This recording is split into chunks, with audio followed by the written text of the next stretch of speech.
So, today we're gonna be playing. I pulled up how to pronounce it in Japanese because I have no idea. Actually, is it Japanese? I think it is Japanese. You really, you really wish they would provide you this information, but they didn't. Uh, I'm pretty sure. No, it's Japanese. I'm pretty sure. It's Koibito no Nazo. I think I did it. Uh, aka Lover's Enigma. I'm alright, I was streaming Bloodlines early. You were? I missed it. Well, I had a book club, I wouldn't have been able to really watch it anyway. But oh well, but my back was causing me some. No, not the back. No. Not your gentle bones and joints. No. I need to make sure I stop by next time you stream Bloodlines. But yes, so Lover's Enigma, which you can wishlist it on Steam if you put exclamation point game in the chat. The link will pop up. Um, Hello, Andy. How are you doing? But yeah, I actually was eyeing this demo already before I got this whole deal, and I am excited. It's interesting. It's so you investigate your husband's mysterious death. You're in your late 20s, um, and I guess while you're investigating that, you unfold a hidden cult, a lot of other dark mysteries, and also romance. Because you know what, the husband's dead, so my favorite fanfic just got updated. Let's go. Okay, cool. What's your favorite fanfic? But yeah, there is apparently a lot of choices in this game, a lot of endings. But yes, you guys can also check out demo. Demo is available on Steam for free. But let's get into this, shall we? You're not in the shot. You're okay. What are you doing? Oh, you could have just asked me. You should. I should have. I should have expanded it so you guys would have seen how she is slowly thinking that I'm some wild animal. That if she does something slowly, I won't be able to tell it. It's what Mori does when she tries to get on top of I thought you were smarter than Mori. My bad. Why did you get that stupid idea? But that's why I said my bad. Hi everybody. I'm perfectly fine. Hello again, Brenda. Yeah, she's perfectly fine. See, this is exactly why I was like, I'm not gonna feel better. I'm only gonna feel worse. So I might as well do this today while I'm feeling okay. Well, maybe you're not gonna go as far as I did. Because I did mostly because I got frozen overnight. Because I got really cold. That's why I'm so deep into this shit. But yeah. And I'm my voice right now went down because I was talking in book club. And I can't stop coughing because of that. I don't know what to do. Take a lozenge? Take another lozenge? Mel says feel better, Sia. Did I already say that? Hi again, Brenda. It's Jojo Alfik. Okay. Cool. I don't know why that reaction sounded so fake. I'm sorry. I am also sick. I'm just on the first day of sickness and I'm powering through it. I look so pale. I cannot wait till I'm finally gonna go and get my actual tone of foundation, because this one is too light, half a tone too light for me, and I feel like a ghost. Which is not necessarily bad, but it's weird. It's not me, that's why it's weird. Get throat spray. Oh yes, yeah, I have a throat spray, by the way. If you want it. Oh, I like it that there is this little lady on the cursor. Alright, let's go. Let's try that. My name is... Well, I mean... I always wrote dork, but now I guess I'm gonna start writing dorker. Your throat sprays for pain. I have no pain. No pain, no gains. Yeah. I don't know where I was going with this. Foundation looks good on camera, lol. It looks fine. It's just basically well, first of all, I use a tinted moisturizer and not a foundation usually, and my color is warm sand. And the one that I have right now is light sand because I ran out of my tinted moisturizer and I had a sample that I thought was the same color, but yeah, it's light sand instead of warm sand, but oh well. But I feel it. Bad match is the worst feeling. It just feels like right now, all of a sudden, color, the white balance shifted and it looks better. Oh, it's because there's black screen, so I don't get any additional light. That's why. Okay, let's start this because this sound is gonna drive me mad. Okay, what voice shall we give our main heroine? You know what? Main heroine is gonna speak with my voice, and after that, we'll see where this goes. Whoa. Ever since I was young, my mother's voice dictated my fate. Art already imitates life. Every word a reminder that my future was a tapestry woven from family obligations. The pinnacle of this was my arranged marriage to Kazuki. Okay, well, it's not that bad. Oh, was that your husband? I mean, if my arranged marriage looked like this, or is this us? I'm not quite sure. A budding journalist my mother had met at a coffee shop. Lucky for her, he was in his late 20s too and looking to settle down. Okay, well, it's kind of creepy if he actually responded to this. What do you want? Just ask. See, I'm exposed. I don't know what to do. maybe you should ask me and I will give you things? Can I have the blue cord, please? Mine broke. Yeah, you wouldn't be able to reach it anyways. It's would. literally connected to the computer. Yeah, I could disconnect it from computer. I do that for the winter summer. I have a shade for summer when I get a couple shades darker than my winter color. The confusion shuffle, yes. I'm like, I know how to stop her. I'll just expose her. Reluctant gnawed at me. Reluctance gnawed at me, but I accepted. More to quiet my mother's persistence than out of any real desire. Is this very loud only for me or for you guys too? Love for Kazuki never blossomed, yet his friendship became a comforting presence, his kindness a balm for my uncertain heart. Then, just weeks before our wedding, he died. I mean, girl, you got an easy way out, no? Unaliving, they said. Yeah, trigger warning, by the way. A lot of mental health issues in this game. You've been warned. But something about the way he died, the timing felt wrong, terribly wrong. Thanks, I needed that. Yet, what can I do? I'm an actor in a play, stuck in a role I never chose.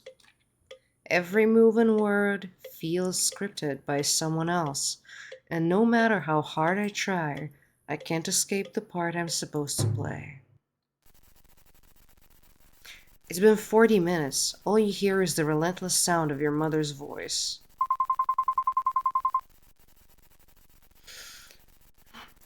Mom, I really don't think I'm ready for this.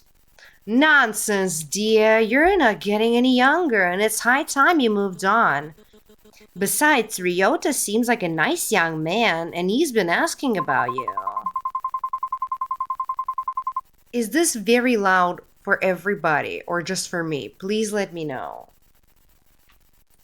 I know, but I still feel like something's missing. Like I haven't properly said goodbye. Not loud. Okay, so it's just me. Whoa.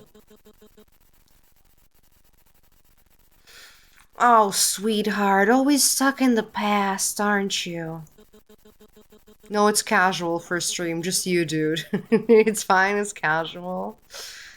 You need to. This art is beautiful. It's interesting how all of a sudden Junji Ito's work has become so influential on video games. Like it existed, like Junji Ito existed and his manga existed for so long, but then all of a sudden in the past few years there have been, the world of horror, now this. I'm sure there's something in between those two. But it's interesting to see how all of a sudden it like became a thing. I love how Mom sounds like Jennifer Coolidge. I was gonna say that all of a sudden I just went with something that just automatically came out of me, and I guess it was Jennifer Coolidge that came out. No diss to Jennifer Coolidge. God knows she's the best. But yeah. I guess Mom is Jennifer Coolidge now. Oopsie.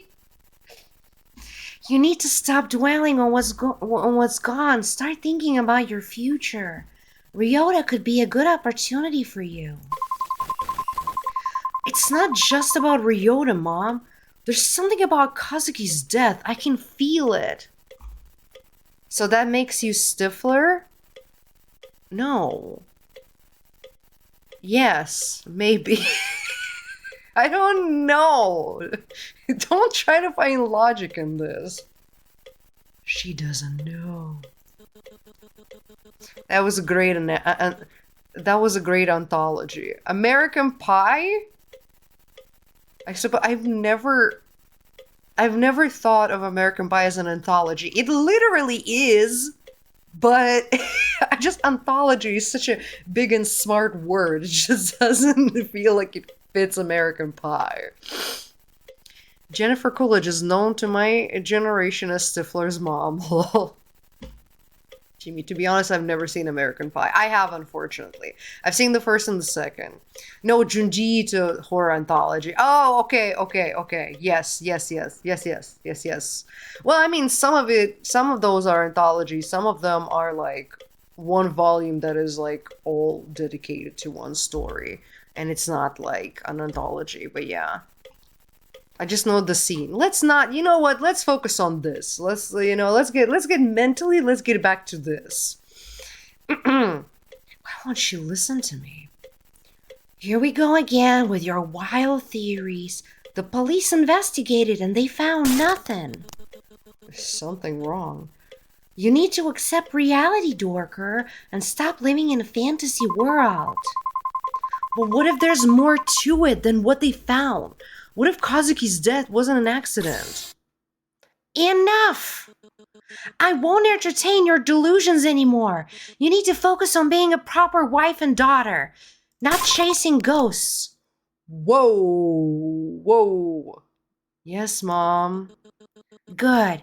Now I'll talk to you later, and remember, keep yourself together. We can't have any more embarrassing incidents like last time. What happened last time? I haven't seen American Pie either, lol. I've seen the Bandcamp one, though, and I'm good not seeing it again, thanks. Yeah, at one point I watched it just out of like, I'm like, I guess it's a piece of culture that I need to experience. You sigh and stare at the phone for a moment before glancing around the room. Your gaze wanders over to the shrine in the corner, its eerie presence casting a shadow over the otherwise mundane surroundings. Just in case we don't have weebs in here, so there is a Japanese culture that when a family member passes away, they usually in the apartment have like a shrine that they have dedicated to like the family members that have passed away. Just in case you didn't know. Maybe Mom's right. Maybe I'm just seeing things. Shut up! But I can't shake this feeling that something's not right. I love the vibe of the game, so spoopy. I know, and so like, and so mentally ill. Hit me. I apologize. Um, is that the spin-off one? Yeah, I don't. I guess it's a spin-off one. I can hear myself think. You approach the shrine, a mixture of fear and determination coursing through your veins. It'll be fine, it'll be fine, it'll be fine. As you reach out to touch his death photo, a chill runs down your spine. His death photo? I feel like that's bad translation. And you can't shake the feeling that you're being watched. Day one. I believe demo has only 4 days. We shall find out. You don't have to walk me back home every day. Okay. Come on, guys. What voice will Ryota have? Help me out here. Spoopy!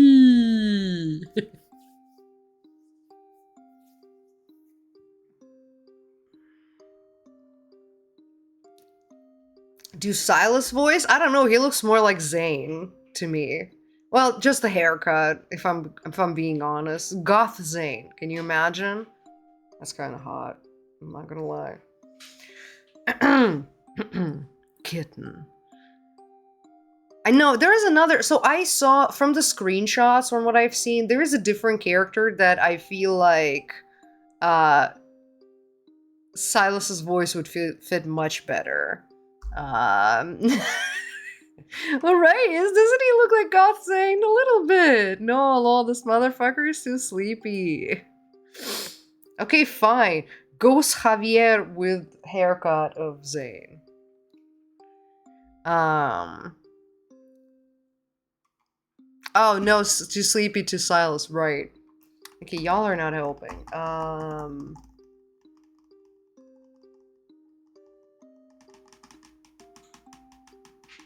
Okay, I'll try to do my best, Zane. It's not gonna be good. It looks like Zane if he was in Sandman comics. That's a good point. That's a good point. It's not a big deal. But still, going out of your way like this... I know you said you're okay with the whole still testing the waters kind of agreement. But I can't help but feel bad about it. You hesitate for a moment, trying not to sound too patronizing. Anyways, thank you. I should head back. I don't want to take up any of your time. He does give us Xavier, to be honest. He does. Ryuta's expression is still as unchanging as ever. I said it's fine. It's not a bother, really. I'm just making sure you get home safely. Oh, well, in that case... Ryota's chuckle feels forced. As I look at him, I notice his smile doesn't reach his eyes. Whoa, color! Great. So, same time tomorrow? Alright. Thank you. Ryota looks at you and gives you that same unreadable smile before waving goodbye. You can't help but feel a pang of guilt and uncertainty as you watch him walk away. He probably doesn't want to get too involved with me anyways. I know he's just trying to be nice, but he's better off with someone with less baggage, especially with everything that happened with Kazuki. I sigh softly, feeling the weight of your own problems. Maybe I should talk to Mom about easing up on her matchmaking. Yeah, like that helped last time. They always gotta have one in the harem who won't smile. Yo, he looked nice. I know, he did look nice. I did like him. Okay, the free roaming part of the game will start now. You can find the various male leads around the map, as well as side interactions with different townsfolk. But remember, they won't wait around all the time, so some interactions may disappear after a certain timing. So be sure to plan your night well. Mom doesn't like seeing you outside too late either. Well, fuck Mom! I'm a grown-ass woman. Oh, wow. Oh, whoa. I almost read Lover District. It's Lower District. My phone. Who are my contacts? Ryota, Ren. Aww. Yoko, mom. Blessed every day. Bleh. Oh wow, oh man, you guys remember these phones. Well, some of you do. Call mom, meet Ryota at the lobby. Leave incense for Kazuki. Huh. Well, might as well go to the temple and buy an incense? Oh. Yeah, so these are the interests that I know of. So there's this one. He reminds me of, I don't know if any one of you have seen Nana, but there's this one, you know, the youngest one who dates the singer of the other band. Okay, I feel like this guy will have Silas's voice. Why do I have their pictures in my phone? I don't know. Okay. Oh, there we go. That's what I've been meaning to do. Oh! Let me see the languages. Russian? Not in the demo. Interesting. Okay. Yeah, it feels like a Persona visual novel that is horror. Speaking of old things, I've been waiting. I've been wanting an iPod. Oh yeah, because it's not part of your generation. You're Gen Z, right? Hasty. I still have my iPod is like right next to me. I still have my iPod Classic. I am not getting rid of that thing ever. Oh my god, he looks like one of the characters in Kisnaver? What's considered Gen Z? People who are born in 2000s and forward? I mean, the red floppy haired guy. No, I got which guy you're talking about. Okay, let's go to the temple. You see an individual try to enter the temple, but the shrine priest tries desperately to stop him. Best not to intrude. Born from 1997 to 2012. Okay, oh then yeah, because you probably didn't have an iPod. It wasn't part of your generation. Wait, what happened? See individual try to enter a temple, but the shrine priest tries desperately to stop him.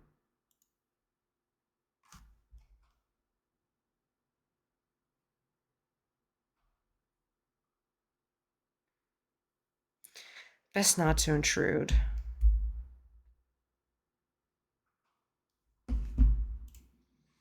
It's really late. I better head home before mom gives me a mouthful. Once again, nobody cares about mom. I did. That's why I want it again. Ah, gotcha. There's like a whole movement. If you look it up on, I've seen on TikTok, there are people who are like reviving their iPods and like making them work in the modern day. It's like a whole thing. Technically complicated, but also, where is home? Like, how do I know where is home? No. Because they're like, I better go home. Okay, but where is home? I guess I could just put music on my phone. It'd be nice to have an MP3 player again. Not gonna lie, if I put music on my phone. Uh yeah, I just use Apple Music. But I guess you guys are Spotify people. Okay, pharmacy. You've already visited them yesterday. Maybe it's best to visit them tomorrow instead. It's really late. I better go home. Yes, but like, where is home though? I'd love to go home. Is this home? You walk down the corridor to your apartment. As you pass by your neighbor's unit, you hear a loud thud coming from the room inside, then a scuttle of footsteps shortly after. The door clicks open and you see a familiar yet sporadic silhouette pop out from behind the door. Yay! That's so. Okay, I feel like he would talk a little like Raphael. I'm not gonna lie. Like there's a bratty voice here. You know what I mean?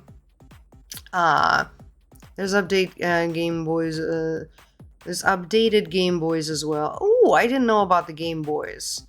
Um, what about the Game Girls? I am kidding. I know what you're talking about. I am kidding. But um I use Spotify and YouTube. Um I would have loved to, if I found like a good CD player, I would have loved to switch to CDs for a bit. Like, there's something about it that is very appealing to me, but yeah. You. Oh, you. Before you can say anything else, he cuts you off. Can you stop? Stop leaving your trash outside, and when you leave the house during the day, you're always so noisy. I know we have nothing better to do, but some people have things to do, you know? It gives you that stupid look on his face, reminiscent of a certain 2008 anime. Of what? Okay, is that? I'm sure that's a reference, guys. What reference am I not picking up? You want to yell at him and call him a stupid naggy, but you're an adult, and even though he's short and rude, he should be able to reason to like anyone. I'm sorry. I'll try not to be too loud next time. You expect him to continue berating you, but his expression softens. Seems as though he too was expecting some sort of resistance from you. Yeah, you'd better. Ryan looks at you for a moment, a hint of defensiveness in his gaze, before reluctantly nodding his head and closing the door behind him. What a strange guy, I barely see him, and when I do, he lectures me. Whatever, can't let some weirdo ruin my day. Okay, I originally looking at the pictures of the guys, I wanted to romance him, but he feels to me like a child. I don't know. I want to know how old he is before I approach that. I'm a grown-ass woman. Okay, neighbor's door. You hear a sigh before it goes quiet again. Maybe you should try again. Whatever, fine, I'll go home. Before mother yells at me, Mother, I'm home! You finally enter your apartment. A groan escapes from your lips as you're finally able to kick off your shoes and collapse exhausted onto the couch. Why do I always have to deal with weirdos after a long day of work? It feels good to be young. Making fun of me. Making fun of me. I just turned 32 last week and you're making fun of me? Speaking of work, I can't deal with it anymore. There's too much going on. Everyone looks at me with that same pitiful yet annoyed expression. They gossip about me behind my back, yet every time they see me, they offer some unnecessary advice.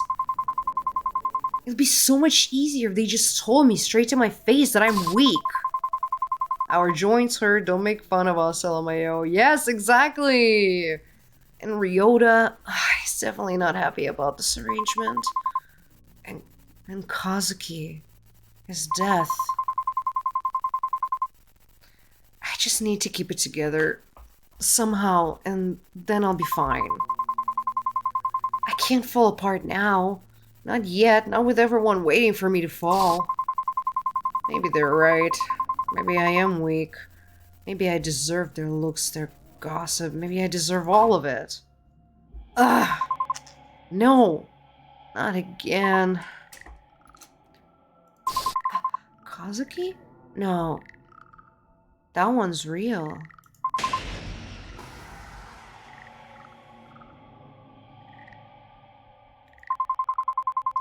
It's real. Or it's not. What is... No. Please, not again. It's just Mother. Hello? Anyone home? Assuming it's Mother. Yes, coming! You rush over to the door, opening it frantically in hopes of ignoring the strange noise coming from your apartment again. Hello, sorry for the noise. What? No, who is it? Ah, there's our Silas. Okay. Are you up for a joyride later? Where do you want to take me? Guess. Hello. Your eyes widen in surprise at this weirdo's sudden dramatic entrance, a mix of confusion and skepticism on your face. What can I help you? Ah, the vibe from your homes are not immaculate. I can already sense the bad spirits squirming around your abode. But no matter. I am Saotome Haruki, exorcist extraordinaire, at your service. You blink, taken aback by Haruki's grandiose introduction. You were shaken up before, but now you're just simply perplexed. Who the hell is this guy? Exorcist? Haruki pauses for a moment, seemingly as though analyzing you a bit, his face showing a momentary tinge of shock. Thank you, Hasty. I'm glad that you like it. I kind of want this dude to have a surfer stoner voice. That would be very funny. Then he shakes his head as if to shrug off the thought before continuing on with his introduction. Indeed. Your esteemed mother has employed my services to assist with the supernatural disturbances plaguing this dwelling.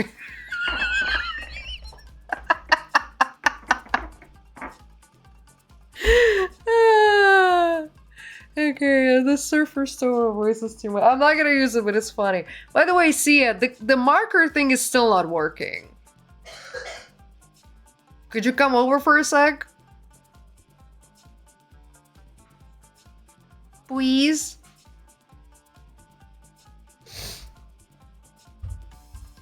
Open your Twitch settings. I showed it to you already before. I forgot. Twitch settings? Twitch settings.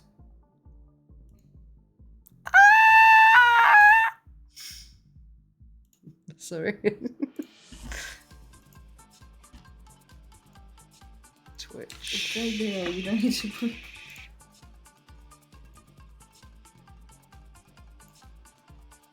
It was worth a shot. That bit was hilarious. Thank you. That's why I want to mark it, but I can't. Settings. Check stream. Go down.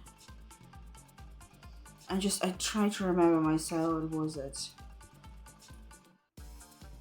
Can I see something? Yes. Yet again. Shut up. What? It's a cute, funny voice. Yeah, when you don't have it. I like it when I have it, actually. Well, good for you. I feel like a sultry wench. Rar. Oh my god, it's like there's this YouTuber that I really like called, what's her name? Ashley Norton. And I ran out of most of the videos of hers that I've watched, so I started watching her videos about Bachelorette and Bachelor, which full disclosure, I've never seen a single episode of that, and never would, to be honest. Hell yeah, thank you. So what you need to do next time. Yes. You go in settings. Yes. If something happens, delete Twitch and just re-add it. That's it. But I did it last time. When was last time? When this problem first appeared. Yeah, a couple of months ago. 2 weeks ago, Sia. My marker button hasn't been working for a week or two. Okay. I thought you logged in a different place. I thought you were showing that it wasn't working somewhere else. No, but yeah. Well, thank you. Did it work afterwards? No. Maybe I don't know. I don't know what happened. Anyway. But yeah, I've never seen a single episode. Thank you. Single episode of Bachelor or, all of that Bachelor Nation. They're calling it Bachelor Nation. But yeah, I just love Ashley Norton. When it comes to these shows, I never want to watch them, but I want to watch my favorite YouTubers talk about it. Uh, but yeah, there's this guy on the that was on the Bachelorette. Uh, was it John Paul Jones? She calls him JPJ for short, but when you said stoner voice, that person came up to my head first. It's so funny. If you guys know who I'm talking about, you know. That man is so fucking funny. It's ridiculous. Anyway, back to this. Yes. Back to more of a I don't feel like not necessarily Silas voice, but more like an anime, like grandiose voice. Your skepticism grows as you eye Haruki warily. And you're sure you can handle it? Fear not, fair maiden. My reputation precedes me. While some may doubt my methods, I assure I possess genuine spiritual prowess. That's how I watch Love is Blind, lol. Other people tell me what happens. I've seen. I also love watching Jordan Theresa talk about Love Island, I guess. Like she watches some of those, but the British ones. So yeah, but yeah, I feel you. The only show that I watched was The Circle, and only like 2 seasons. That was entertaining enough for me. But yeah, otherwise I'm like, no, I cannot watch. Especially straight people, no. I cannot handle it. Doubt fills your mind, but at this point, is embracing a bit of spiritual fanfare really the worst idea you've had? Well, I suppose it can't hurt to give it a try. Haruki beams at you, his smile shrewd yet unreadable. Excellent. With your cooperation, we shall banish those troublesome spirits post-haste. Now, shall we begin? You hesitate, staring at this strange man once again. Alright, maybe letting some weirdo into your house isn't really the best idea. Actually, I appreciate your offer, but I think it may be better if you come back another time. I need some, time to prepare myself for your methods. Haruki's smile falters, but he nods, reluctantly accepting your request. I understand, dear client, though I must say the spirits may not be so patient. But if it is your wish, I shall honor it. Until next time, then. Why is there like a little star on his hair? Just like that, the exorcist disappears, as mysteriously as he had appeared. You closed the door and turned back into your apartment, trying to steady your breath. As the silence settles, a sudden tremor courses through the room. The furniture rattles, and that unsettling, croaking noise fills the air again, sending a shiver down your spine. I thought it would be gone by now, but it's still happening. No, what was it? I need to check my phone. Leave incense. Oh no, crap. I must have forgotten to leave the incense out for Kazuki. No, damn it. As you approach the shrine, it begins to shake violently. Kazuki's death photo slips off the altar. Oh, okay, I guess it is called death photo. You race to the shrine, your heart pounding in your chest. Whoa. This is the slot machine. You need 3 matches to win. But if your sanity is high... this is a... Oh, okay, I see. But if your sanity is high, you only need 2 to match. Press the spacebar to start playing, or click on the lever. Okay. Um...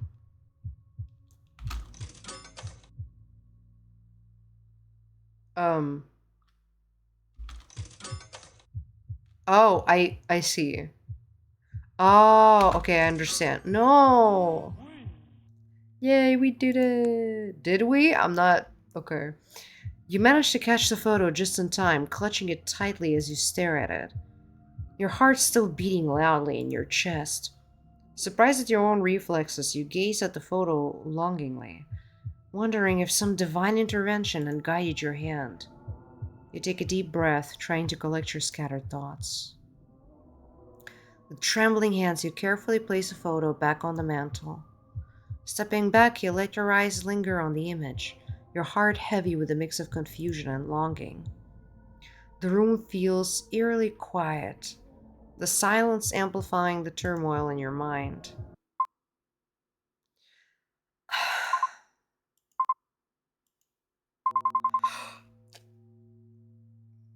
Kazuki? Shit! I'm losing it again. That's not good. I need to calm down. I need to calm down. What did she tell me? What was it? Yeah, the bathroom. Yes. I have to get to the bathroom. Normally, you would get actual help in order to keep yourself together, but that's not an option for you, at least not now. So, this is the next best thing in keeping things under wraps. And now it's a rhythm game? This is wild. Of course, I know how to play a rhythm game. Can I play it with WASD or.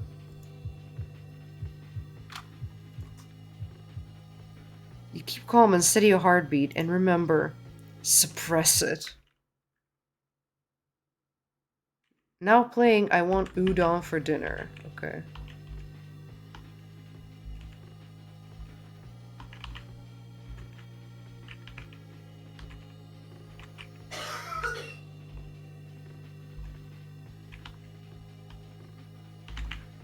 This is wild.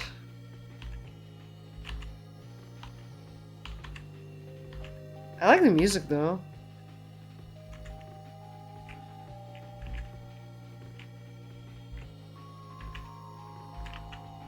I don't understand if her lighting up on the side corresponds with anything.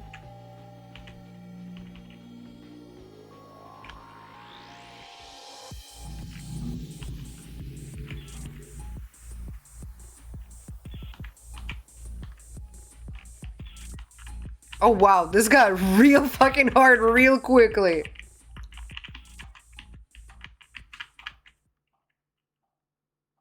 Whoa. I think the better you are, the lighter she is. No, but she becomes lighter when I miss. But then she also doesn't. Imagine if Mental Breaks came with a mini game IRL.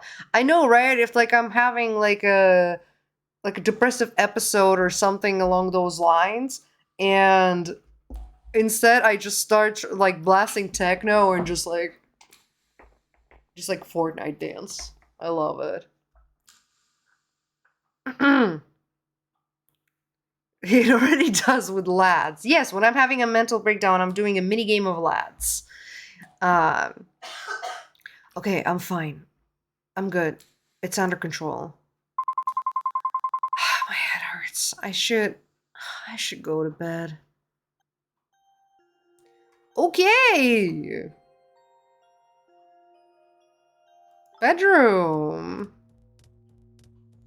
As you enter your bedroom, you fumble for the light switch in the dark. I'm scared. Your hand brushes against a sharp edge on your nightstand, and you feel a sudden stinging pain. You pull your hand back quickly, but it's too late. A small, deep cut begins to bleed. What did you cut yourself on? Shit! You grab a nearby towel and wrap it around your hand, pressing deep into the cut, trying to stop the bleeding. Whoa! Your vision blurs a little as you wince from the pain, but you swear you see a weird symbol from amidst the blood splatter. This is escalating so quickly. Boyfriends, husbands, exorcists, even the stupid apartment.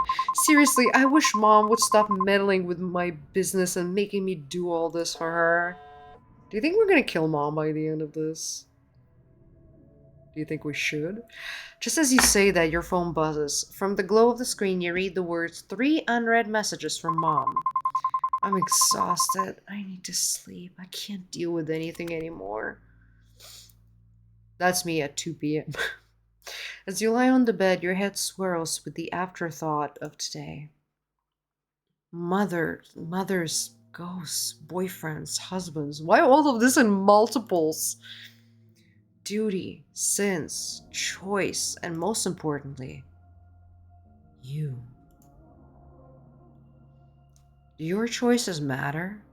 You can't help but worry about yourself. You can sense that things are changing, and no matter what you do, you can't stop it. You don't want to sleep just yet. There's so many things to do. But your eyes give out as you lay there on your bed. Your thoughts are finally quieting down, and all you hear is the same resounding sound of drums. Day 2.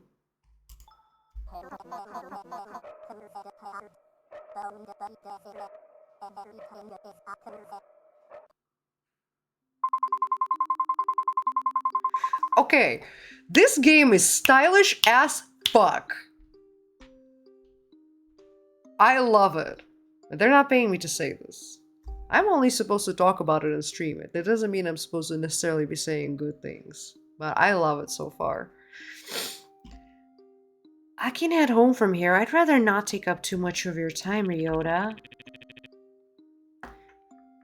That wasn't ominous at all. I know. I mean, everything's gonna be fine. The ghost of Kazuki in the apartment was also not at all.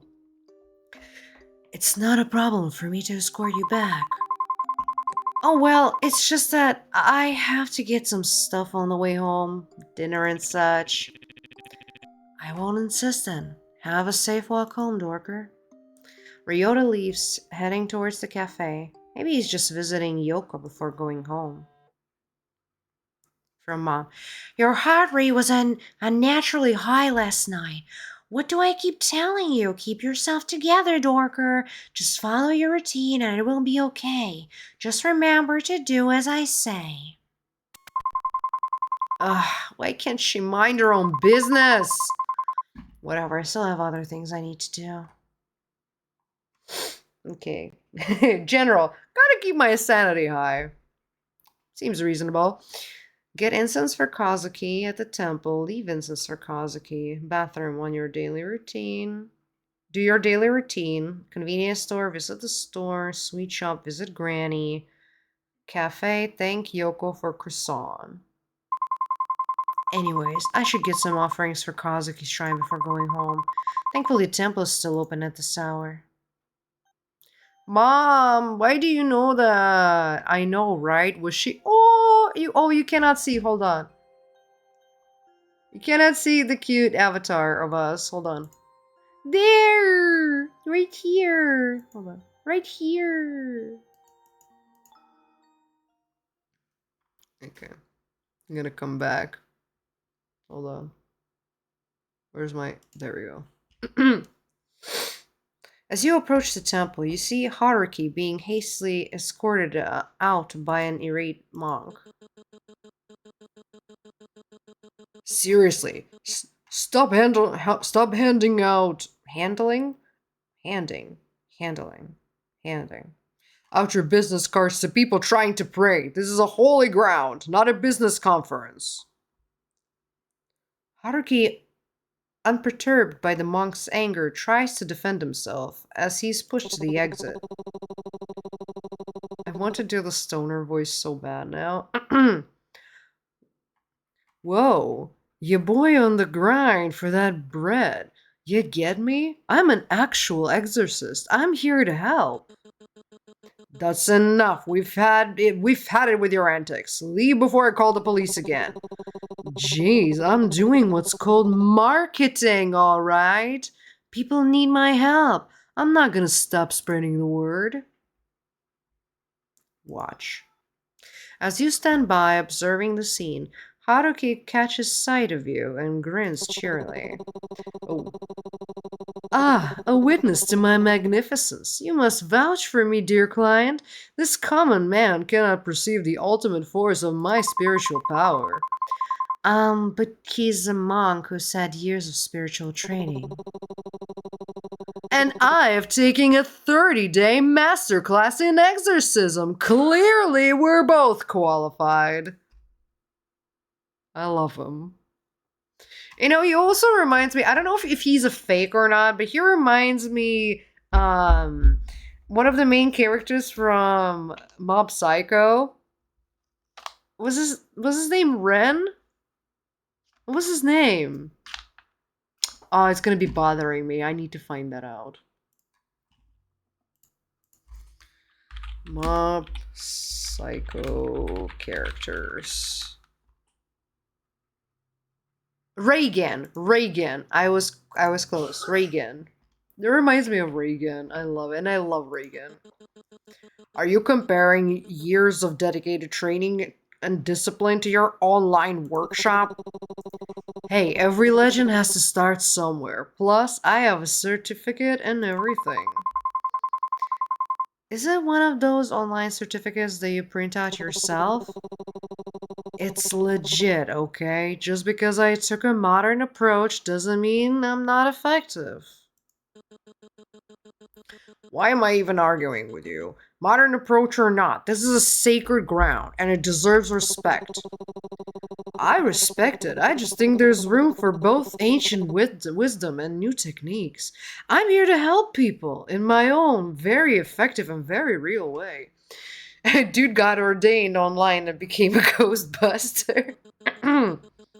Why am I even bothering with this? Just get out! Hey, I thought monks were supposed to be all about compassion and understanding. And come on, if I don't hustle and promote myself, who will? It's part of my charm.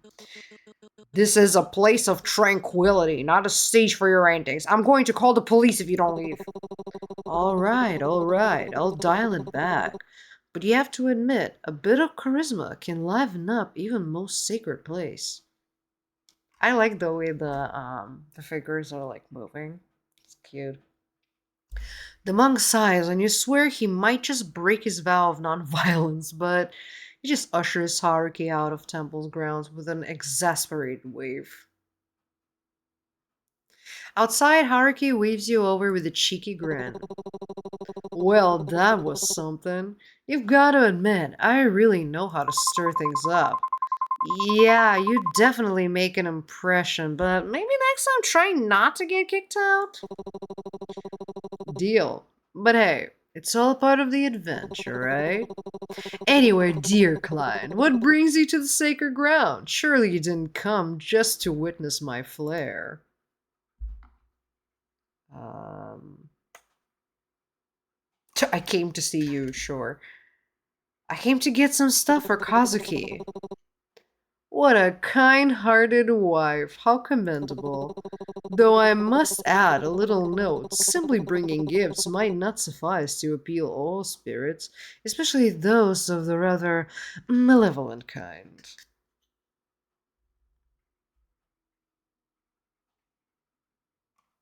Kazuki's not an I don't think she's ready to admit it. Kazuki's not an evil spirit.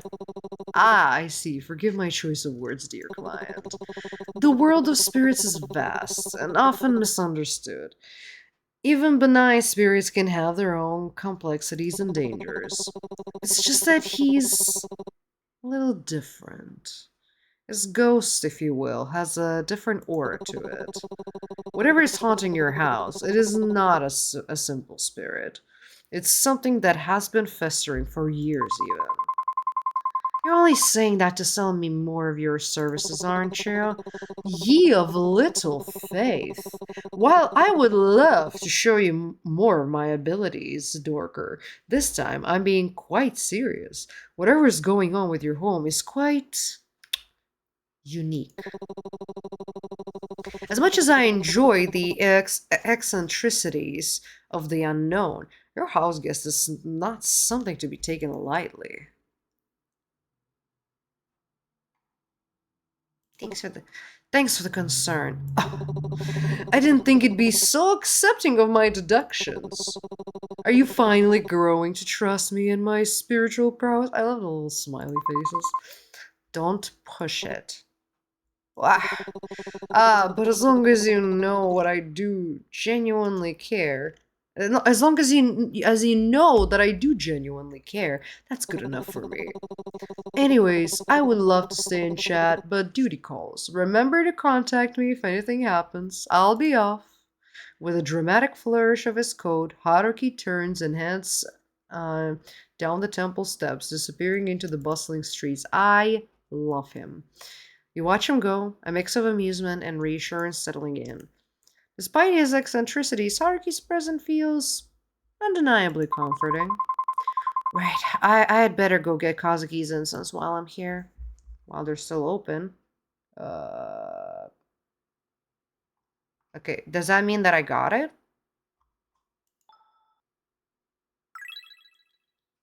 Sanity increased! Look at me! If only it was that simple in real life. Affection with Haruki increased. I know, he's fun. Okay. I needed to grab something at the pharmacy, right? Or was no, it was convenience store. Um Now, where is convenience store? Lower district? Convenience store! Ren gives the door a blank look. Oh, that's our neighbor. Welcome. Oh. His face twists up in disgust. Oh, it's you. Look, just get what you need and go home. I don't need you to make a mess at my job, too. You couldn't get enough of me. As if you could get enough of me. Ren scoffs, but there's a hint of appreciation in his face. I don't have a clue what you're talking about. Just get what you need. After picking up the items that you needed, you head back to the counter to purchase them. Ren begins to scan your items silently. Beep, beep. He pauses scanning and silently looks at the air freshener among your items and gives you an approving look. You look at him confused at his actions. This isn't the worst thing you could have bought. It's the brand I always get. He appears almost bashful at the admission, as if he has shared a massive secret. Seemingly realizing the strangeness of his statement, he hastily scans the rest of your items without saying another word. Beep, beep. He points at the cash register display. Tease him. I bet you'd look cute in a uniform. Whoa, that's harassment. That's not what I was thinking that she's gonna say when I said tease him. What? You can just say that, Dorker. I agree, I'm on Ren's side.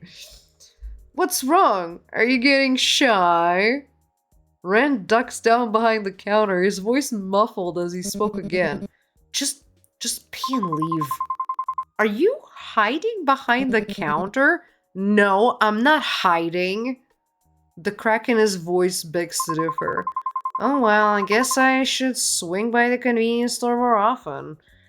Ren slowly picks his head up from behind the counter, his ears still burning red. Aww! Thank you for your patronage. I hate you. Please never come back again. I guess it's time to go.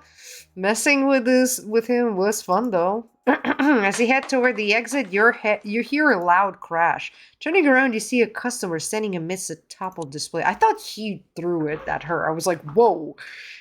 MC, please chill. I know! That was like harassment, my girl. Ren, clearly irritated, clicks his tongue. Did you just click your tongue at me? You worthless brat. It's your sloppy work caused this. What if I was injured, huh? It's not my job to deal with morons. What did you just say to me? I'll report you to your manager, you. Report away. I'll clean it up. I'm not wasting my time arguing. You keep being mouthy with me and I'll fucking slug you. The customer inches close to Ren and points his finger in his face threateningly. Ren steps back but realizes he's being backed against the wall as the customer corners him. Defend! Seeing the customer's aggression, you decide to step in. Hey, how can you say such things? You're the one who should apologize. As you try to intervene, the customer, who you can see is clearly intoxicated, tries to swing at you. Okay, did we really need gotcha in this game? Do we? Okay. Ah, shit.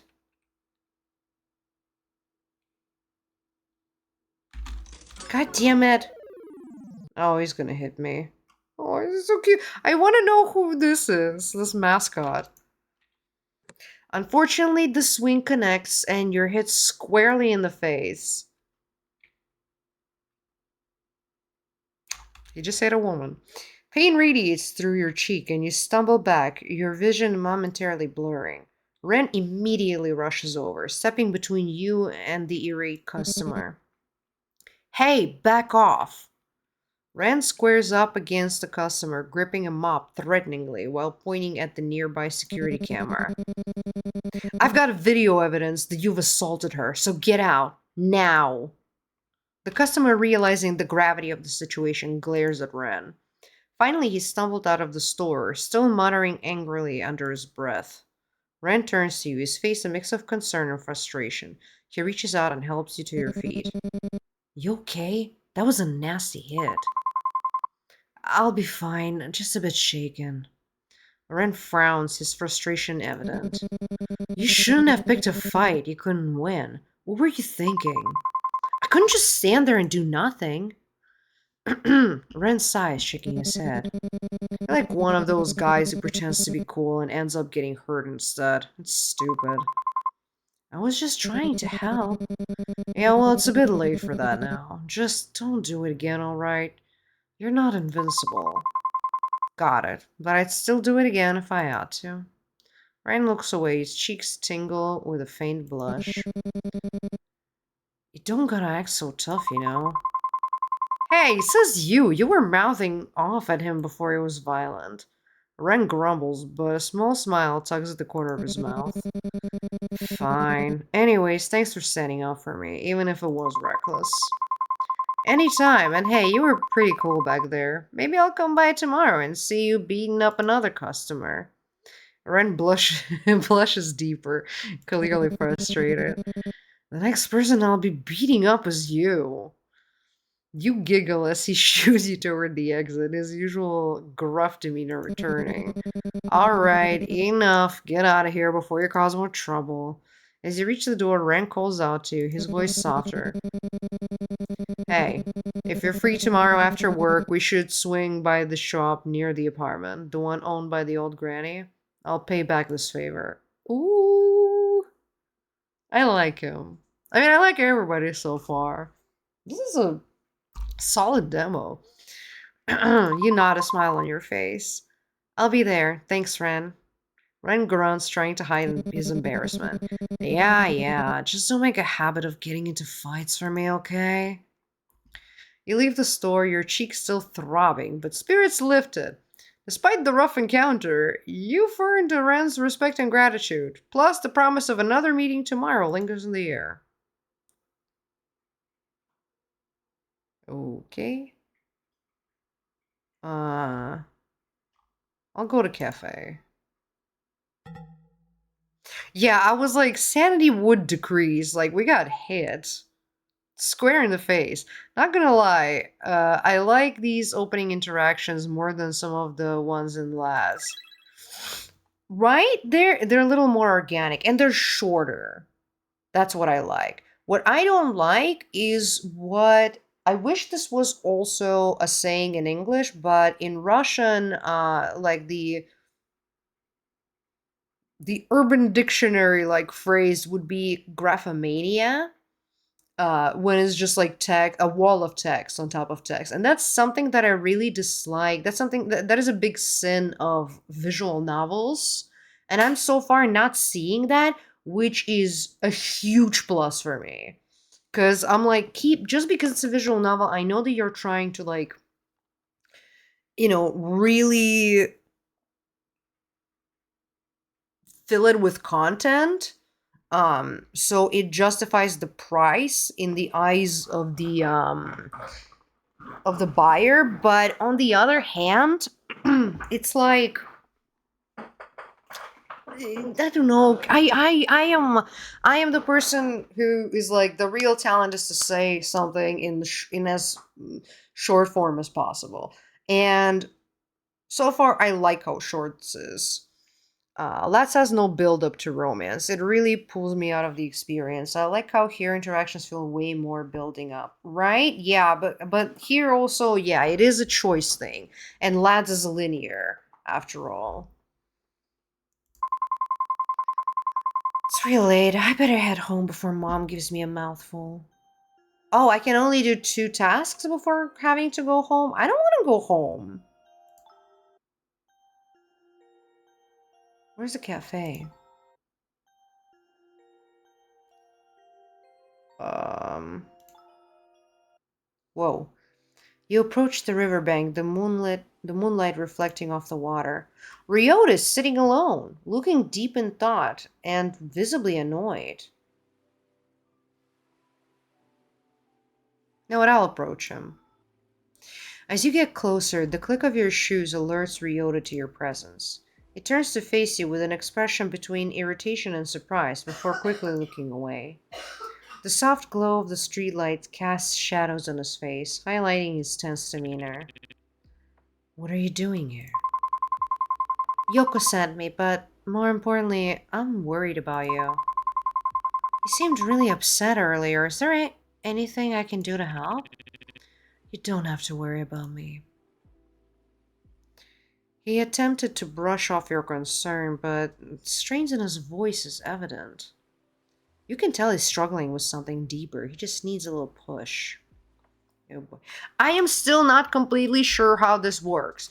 I don't know if it's that I am pressing like when this like appear. Oh, okay, so it moves like this. Oh, okay, so okay, okay.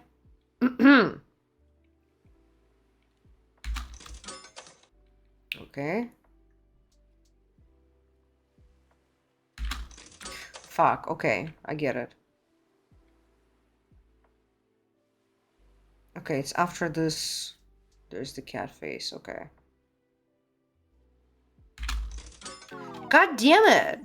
I do not understand how this works. I do not understand. Rito sighs. When he looks at you again, he has a faint smile on his face, but his eyes remain troubled. It's clear that he appreciates your effort, but isn't ready to open up yet. I appreciate your trying, even if I'm not quite ready to talk about it. He returns to staring expressionlessly into the distance, his gaze longing for something you can't quite see. Anyways, it's pretty late, and you were pretty tired today at work. You should get home soon. Yoko's really worried about you, you know? She's hoping that you'll open up more. I don't have a choice. You should be able to understand this. The willingness to give up your own happiness for someone else's sake. You're unable to speak up, the weight of his words settling heavily. Ryota breaks his silence. Okay, can I just say that he doesn't look here in the animated version the same as he looks in like the static version? I don't know, maybe it's just me. I might not be able to attain happiness in this life, but I'm alright with it. Oh, bitch, you're depressed. Okay. Whoa. Yikes. Um, what I have now is more than enough. Ryota takes you home in silence, with the night air cool against your skin. Um, where's the cafe? Oh no, he took me home. As you step into your apartment, a knock echoes through the door. A voice calls from the other side. Hello? Is anyone home? What now? With a resigned sigh, you approach the door. When you open, you're met by a woman standing there, her hands clasped together in a formal manner. Yikes. I agree. His character design and color is kind of different, but look like sad boys though. Both look like sad boys though. Yeah, but one looks more like Zayn than the other, and I like the one that looks more like Zayn. Have you found salvation through Hiroshi no Kami? Salvation? What do you mean? Hiroshi no Kami, the Divine One, offers vision and guidance to those who see the truth. He is the light in the darkness, the savior of lost souls. You seem like someone searching for answers. Why not explore what he has to offer? Embracing his guidance might bring you to balance and peace you need to keep things in order. After all, in the midst of chaos, true balance is found through the light of the divine. Reject her. No thanks, I don't really want to. You try to close the door, but the cult member wedges her hand into the gap.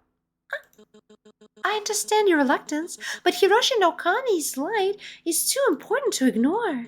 The path offers salvation and purpose, and turning away now means missing out on a profound truth.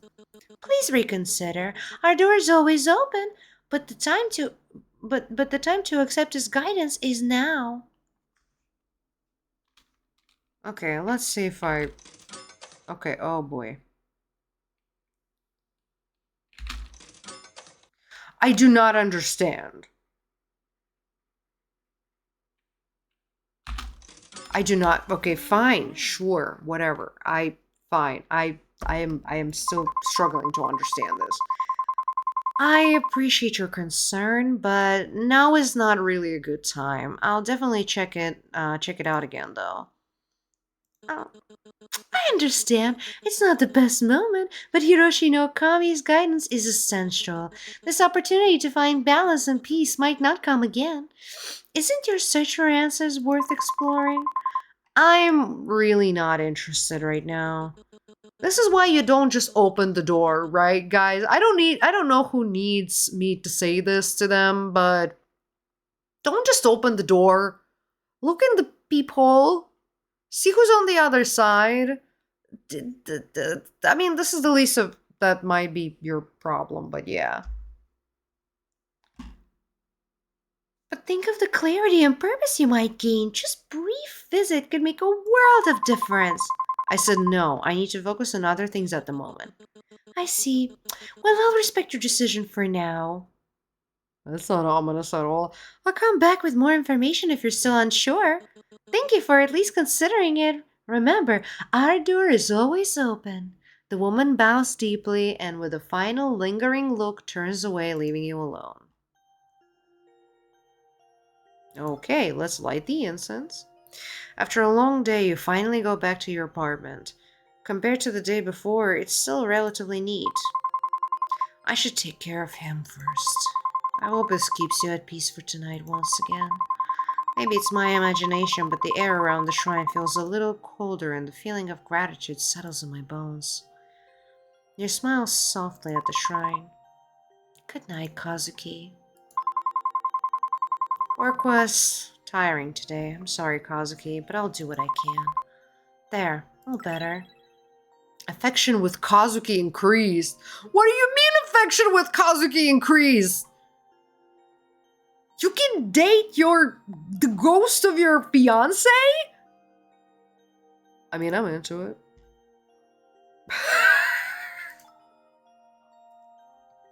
I'm kinky like that.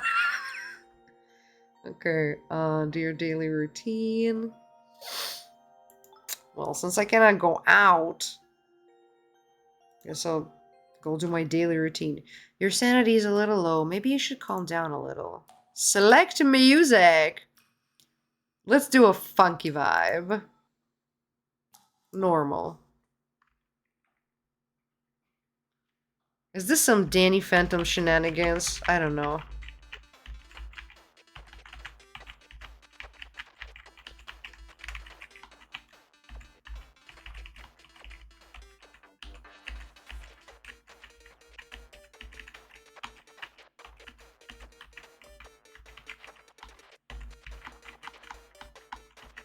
I cannot tell what the lights mean. I genuinely can't.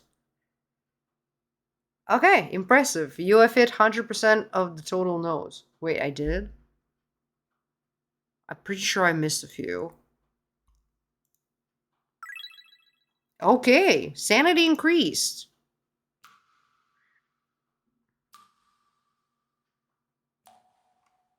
Well, cannot do any of those, right? I cannot go out. Afraid that the strange woman would come back, it would be best not to leave the house now. Okay, then you know what? That's fair. What will happen if I go to the window? The window remains closed from the previous day. Do you still want to open the window? Sure. Why not? I don't see why not. You open the window despite the nauseating stench from yesterday, and yet you're met with a sweet smell of cotton candy? I'll leave the window open for now. At least it smells nice. Okay. Bedroom? You step inside. Oh my god, is. And I'm into it. Oh my god, is the only way she can cope through rhythm games? I. I don't know. I don't know. Maybe, or maybe that's like, I don't know, maybe she's actually doing a meditation. It's like, you know how like the rhythmic breathing, but it's like, I don't know. I don't know what's the motivation. I don't know what's the motivation here, but sure. Same way as I don't fully understand how the one-armed bandit works. You step inside and everything seems in place. The door clicks shut behind you. For a fleeting moment, peace settles in the air, and your mind drifts back to the day. Whenever I'm with Haruki, his high energy makes me feel less tired, and he's surprisingly fun to be around. I don't know how Ren does it, but customer service is certainly not for the weak. I would get so tired after dealing with all those customers. Oh, I might be feeling the best, but at least I know that Ryota might understand this feeling too. And a soft, unexpected smile brushes your lips. Maybe things aren't so bad after all. Maybe not everything has to be difficult. This is literally me playing Guitar Hero while my parents try to find money to pay for the house in 2008 crisis. No, I'm more like me playing Guitar Hero while my parents in the other room are having a marriage-ending argument. That's the kind of vibe it's giving, lol. You know what? I'm here for it. I like it. But before the thought can settle, something stirs beneath your skin. Guilt, thick and alive, begins to bubble, crawling its way through your veins and towards your fingertips. Your hands tremble. You glance down. Was that a flicker? A slither beneath the surface? What the? How can you enjoy life when Kazuki's killer is still out there? You don't actually believe he unalived himself, do you? The accusation lingers, sinking its claws in. Your fingers find your nails, and you begin to pick, anxiety bubbling up, choking your thoughts. No, you're already working on finding his killer, aren't you? Yet the doubt coils tighter. Are you making any progress? It whispers persistent. Who gave you the right to smile, to feel any joy when Kazuki's nothing more than ashes now? Your nails dig into your flesh, tearing at the guilt festering just beneath the surface. You claw at your skin, frantic, as if somehow you can scrape away the guilt, as if those phantom insects crawling beneath the surface will stop moving, will stop whispering. The scar on your hand throbs sharp, biting, and suddenly the wound opens again. Fresh blood dripping down your wrist. Your head pounds, a drumbeat of dread. A knock echoes from the door, soft but familiar. The cult again? Panic seizes you, and you run to the bathroom, desperate to escape, to wash away the dread crawling up your spine. You splash cold water on your face, but as you glance in the mirror, something flickers behind you. A shadow. A presence. Your stomach twists violently. Bile rises, and you hurl the day's lunch into the sink. Ugh. Should we be dating the dead husband ghost? Because this whole vibe seems a little toxic. Do you think? Do you think, Brenda? Do you think? Then, without warning, the light snaps off. Darkness engulfs the room, thick and suffocating. The only sound is the low, menacing hum of the ventilator filling the void. Life's too short to not indulge in toxic relationship. Amen, girly. And then footsteps, thumping, scuttling, something. Someone is outside the bathroom door. A voice calls out, Dorker. Mom? No, it can't be. She's far away, too far to be here. You shake the thought away, but the thumping grows louder, and cold dread seeps into your bones. Kazuki? You whisper a prayer, barely audible. I'm sorry, please, I'll find your killer, I swear. Your phone buzzes in the dark, cutting through your tension. A notification flashes. Remember to call if you need help. It's from your mom. Your heart clenches, a bitter laugh slipping from your lips. Fuck that. I'm not calling that bitch. But then a colder thought cuts through the fear. Who are you calling?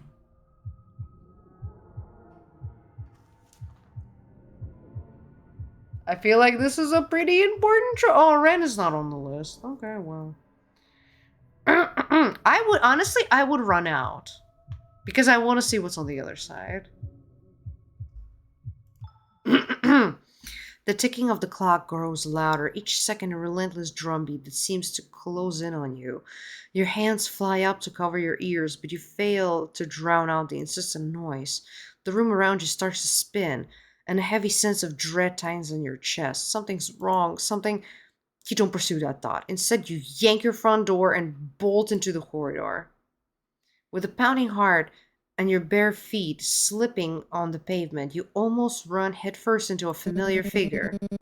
Ah, okay, so that was the Ren choice.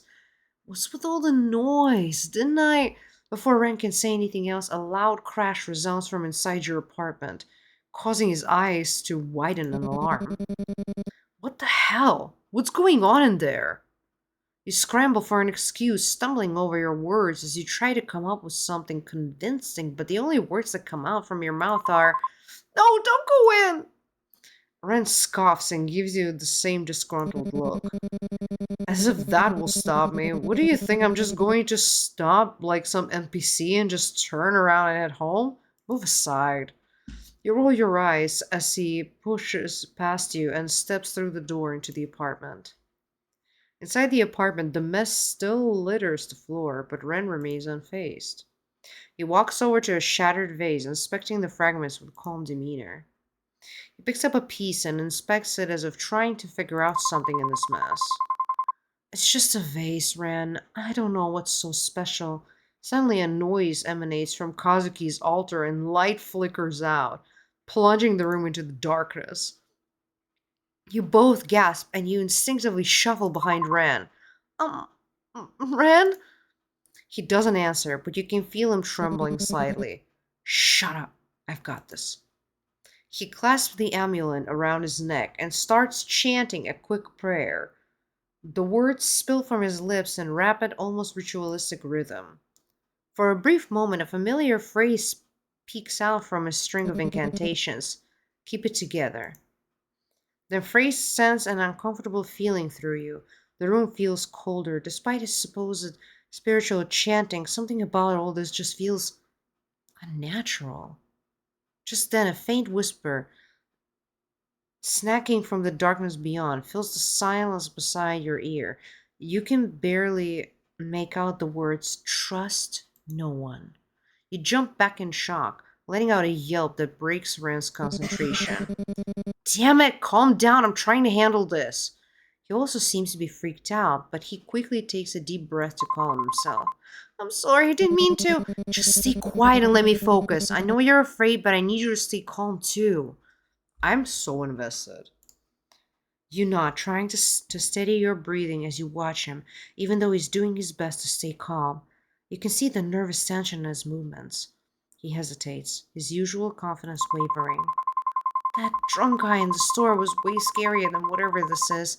If you could handle that back there, this should be a piece of cake with you. He's magic. What? I don't know, but like maybe he's magic. But the dead almost husband's voice is saying trust no one. So I don't know. Maybe he killed our almost husband. I don't know. It's confusing. Your words seem to anchor him. He nods, takes a deep breath, and presses the amulet to his lips, letting out a faint whistle. Suddenly, no, he's just a nonconformist. Of course, he is into some magic shit. Suddenly, a sharp pain shoots through your wrist, but it's swiftly replaced by a soothing sensation. Ren takes a deep breath, and miraculously, the lights flicker back on. I didn't know he had the ability to use spiritual powers. Well, we all have our own talents. Yeah, but this is. Don't gawk too much. Besides, if it was an elder, they could have handled this easily. Elder? Ren's eyes widen as he quickly clamps his mouth shut, almost as if his words had slipped out unintentionally. Forgot about it. He coughs and mutters loudly. Well, who would have guessed all those noises in your apartment were actually ghosts? You should have told me sooner. If I knew, I would have gone easier on you before. In that case, I think I deserve I deserve an apology. What? No way. You're still noisy as hell. If anything, you should be the one apologizing for turning this place into a stigmatized property. Now I have to deal with the rumors about ghosts and creepy stuff all because of you. This guy. Yeah. Always the tsundere. Ren narrows his eyes at you, clearly annoyed. But a faint blush creeps up his cheeks. He huffs and looks away, his tough exterior faltering for just a moment. He's in a magic call. This is dumb and wild. I need 15 more hours. I know! I'm so genuinely into this. So, how do you know to do all of this? Ren hesitates, the usual confidence in his eyes faltering. He's clearly not used to sharing this part of himself. I've had bad luck since I was a kid, but someone saved me, my master. He taught me a bit about spirituality. For a brief moment, Ren's voice softens, revealing a side of him that's rarely seen. I want to help out people. Like my master helped me. Realizing he said more than he intended, he quickly retreats behind his cool exterior, his voice returning to its familiar detached tone. But don't get any ideas. I'm only doing this to stop the noise. You say that, but still, thank you. You were still really cool. Ren's cheeks flush slightly as he quickly looks away. You're making a big deal out of it. He hesitates for a moment, then mutters in a quieter tone. You should take care of yourself more. Oh, he's Jason Todd. That is not a comparison I would have come to.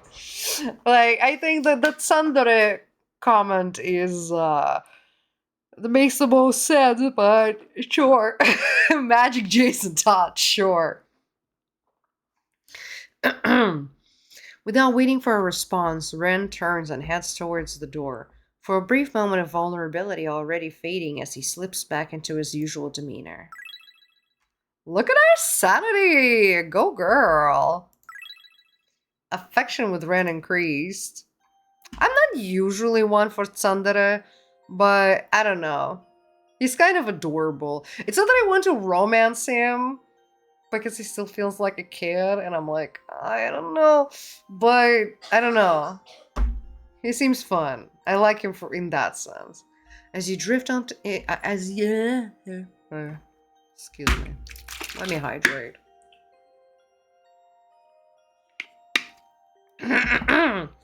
As you drift into sleep, fragments of another life flicker through your mind.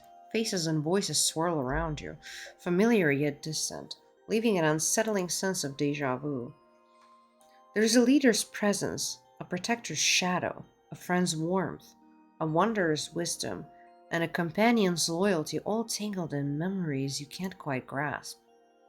You want to make sense of it, but wariness pulls you deeper, into a void filled slumber, where the past whispers but never fully reveals itself. Dig deeper. You feel your heart wrench as memories of the past continue to swirl in your brain. Bless you! Bless you! You hear the same familiar knocking, but this time they feel different. No teeming with the same malicious intent brewing in your apartment, but with an air of protectiveness, warmth, and even love. Someone loved you very much. He cared about you in the past when you were chased out of your village. He took you in. Yes, him. He had everything: a mansion, servants, and power. Unlike the people at your village, he wasn't afraid of you. Even through. Even though there are a bunch of typos from time to time though. That's my only criticism of the game so far, is that it has a bunch of typos from time to time. Not a bunch. I think there's been 3 typos so far. Even though you brought endless calamities, he was he was potential. He saw. Never mind 4. He saw potential, he saw strength, and he saw kindness. Despite everything, you were the calm in his life. Until. Dig deeper? Until the calamity. Yes, you ruined everything. Fuck my life. I was. For a second. Hold on.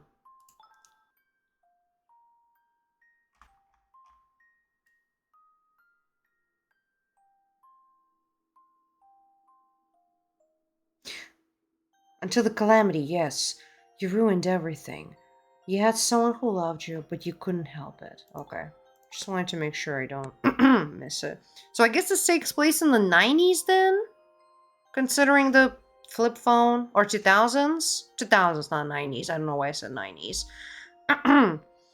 You had to rue it all, didn't you? You had people who cared, yet that wasn't enough. You had to destroy everything. A persistent ache gnaws at your temples as you toss and turn in bed. When you finally drift off, you find yourself trapped in a state between waking and dreaming, with the oppressive weight of sleep paralysis spinning you down. All around you, the shadows dance and morph into haunting figures.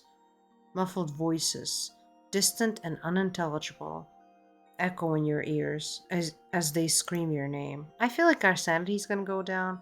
You see the people who loved you melt into a horrifying mess of flesh and blood. You try to scream, to move, but your body disobeys your desperate commands. Just when you think you can't take it anymore, the darkness recedes. You wake up, drenched in sweat and trembling, the nightmare's clinging remnants leaving you shaken and exhausted. That, okay, you know what? That was a lot of sanity. I do not appreciate it. It took so long to get to 70, and you just like, boom. No. Not cool. Day 3. Not cool. After work, as you're stepping off the train with Ryota, your phone suddenly rings. I know, so rude! Seeing that it's an unknown number, you excuse yourself and step aside to answer, leaving Ryota to wait for you curiously.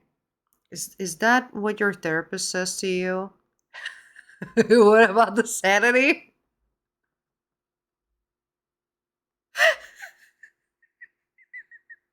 You know, she doesn't, but somehow I feel that she wants to. I'm not gonna lie.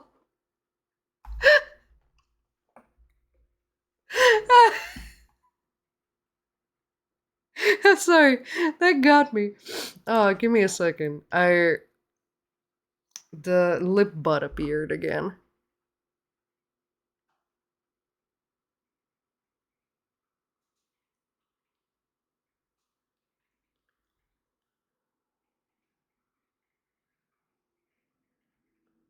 Okay. Now I just need to wait for it to dry. Oh.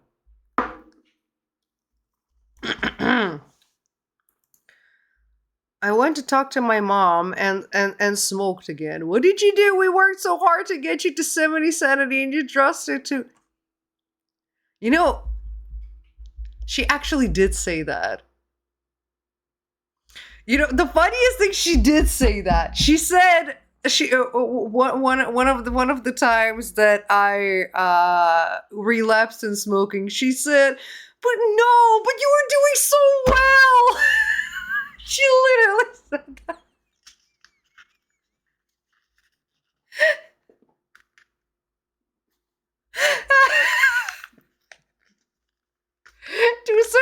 that she says that every week. And she's like, okay, so I was looking at your numbers. It seems like your anxiety is doing better, but your depression is falling. It feels like it's every week. It's like depression will rise and anxiety will fall. Anxiety will rise, depression will fall.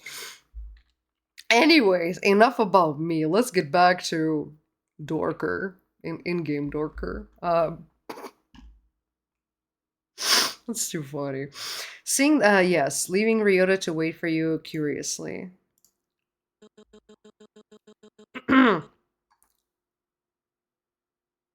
Hello, this is Officer Watanabe. I'm calling to discuss Kazuki's case. I might regret this voice. Yes? What is it? Have you found something? Did you find his body? Oh, even his body hasn't been found? Actually, we didn't find anything. We thoroughly investigated the matter, and the evidence all point to a tragic unaliving. We believe it's time to close the case. I understand it's difficult, but continue. Wait, I'm sorry. They think it's unaliving, but they haven't even found a body? Excuse me? Yeah, no wonder she's like, no, something is fishy here. I understand this is difficult, but continuing to push won't change the outcome. You can't be serious. There are too many unanswered questions. I know there's more to it. Kazuki wouldn't just end his life like that. His body wasn't even found. And that note was clearly fake. Again, I sympathize with your situation, but all the evidence supports our conclusion. We will not reopen the case unless we receive concrete proof that someone else was involved. No, I can't accept that. Kazuki deserves better than this. I deserve closure too. Look, I understand that you're grieving, but if you continue to pursue this, you could face legal repercussions for obstructing the police. I'm advising you to let it go. Are you just going to leave? We don't have the manpower or resources to waste on a closed case. I'm very sorry. I hope that you'll be able to find peace soon. And with that, the line goes silent. You angrily close your phone. Your reflection stares back at you helplessly from the darkened screen, as if begging you to do something to fix this. An overwhelming urge to scream wells up in your chest. I'm sorry about that. His voice surprises all the rage out of you. In your agitation, you have forgotten that he was still there watching the whole debacle unfold. He turned around mortified. Excuse me, how does she close her phone? How does she close her phone? It's a flip phone! It's a flip phone! That's why she closes it like that. So it's like...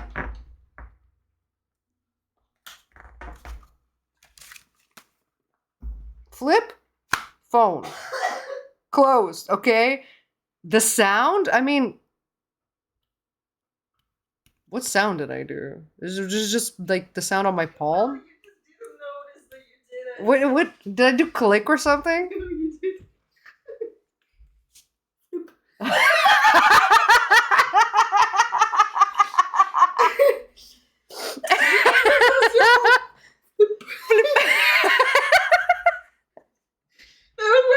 I just didn't pay attention to it. I thought you did it on purpose. I mean, I guess I kind of did, but I just didn't pay. Conscious, yeah. I was like, I think it was half conscious, but I just immediately forgot that I did it.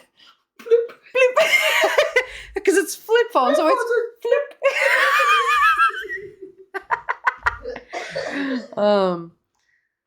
Okay. In your agitation, you had forgotten that he was still there watching the whole debacle unfold. You turn around mortified.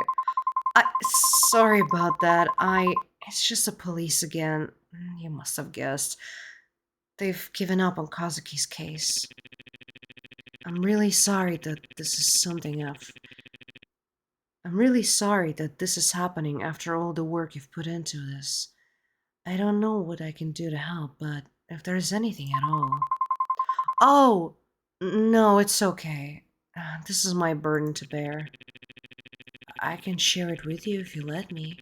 Even so, it's not good to fret over the past. Your mother's right about that. Not her again. I know you really look up to her, but she's not exactly the best person to listen to, especially with how stubborn she is about her ideals. The way she believes how anything can be overcome if you just put your mind to it, but sometimes hard work is just not enough. I know how headstrong your mother can be, but that mindset did help me and Yoko out of everything. Who the fuck is Yoko? If don't make a John Lennon joke. Let's not take it there. You vaguely recall how your mom was there for Ryota and Yoko back in school.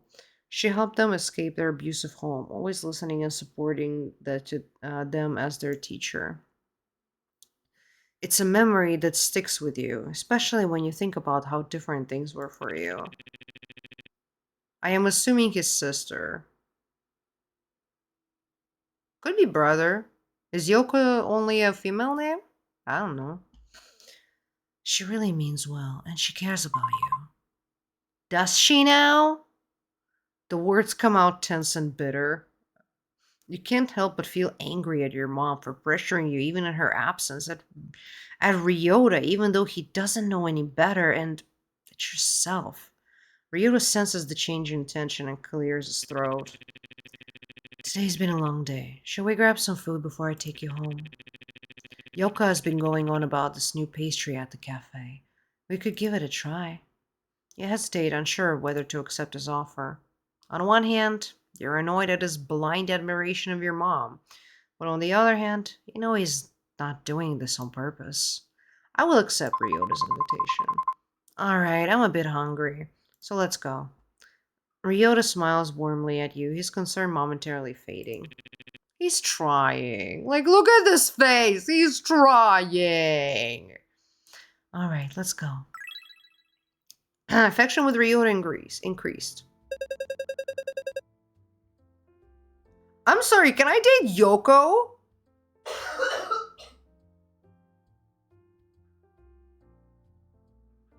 Devs, can I date Yoko, please? I want to date. Look, if you don't want me to, if no one to date Yoko, why make Yoko look like this? Yes, arrgh! Exactly. Oh, Ame-chan. Are you here to see me? Ah, and you're here too, I guess. She hates me? Why? But I love her. I fell in love with her the first moment I saw her. Why did she hate me? Are you 12? You're always so sensitive, Rio. Anyway, how can I help you guys?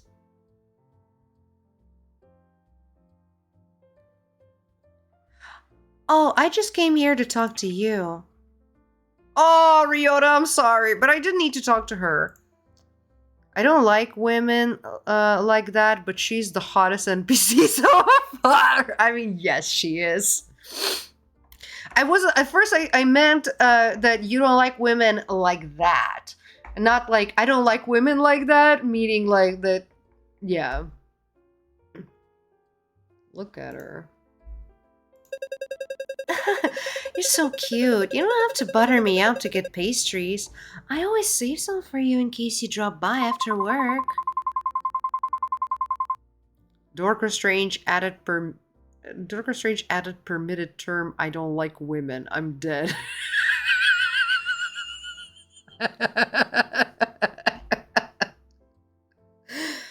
You know I'm not here for that. That's just a bonus. The real treat is talking to you. Aw. Thank you, Ame-chan. Oh, so she calls me Ame-chan. Wait. But I'm Dorker. I'm confused. There's something. I wish Shabama was here. Shabama knows Japanese. Your sweetness is wasted on someone like my brother. I know. Let's go make out. Sorry. Seriously, I'm right here, you guys. We're only joking around, and besides, it's not like you guys are actually dating, right? Oh, you hurt him deep. Here, this is for you. She knows I'm in love with her. She knows. Yoko hands you a golden and flaky croissant. Enjoy! You're never that nice to me. Because you don't deserve it, but Ame-chan does. Anyway, we've just gotten some new pastries that are to die for. What will it be? Does that really have a different chocolate crepe? Sounds great. I'll take that over there. Ah, chocolate crepe, thin and golden, filled with gooey chocolate and drizzle of syrup and whipped cream in its dessert heaven. Sorry. And what about you, Rio? Just a coffee for me, thanks. All right, coming right up. You two find a seat and relax. As you find a cozy corner to sit, you can't help but notice the warmth in the cafe, a stark contrast to the cold conversation with the police officer. Ryota's attempt to lighten the mood doesn't go unnoticed, and you start to feel a bit of the day's stress melt away. Shortly, you see Yoko bringing over the pastries and coffee with a cheerful smile. Here you go, enjoy. Thanks, Yoko. This looks delicious. Also, you look delicious. Anytime, Ame-chan. Just remember, you're always welcome here. You take a bit of the pastry, and for a moment, everything feels a little bit better.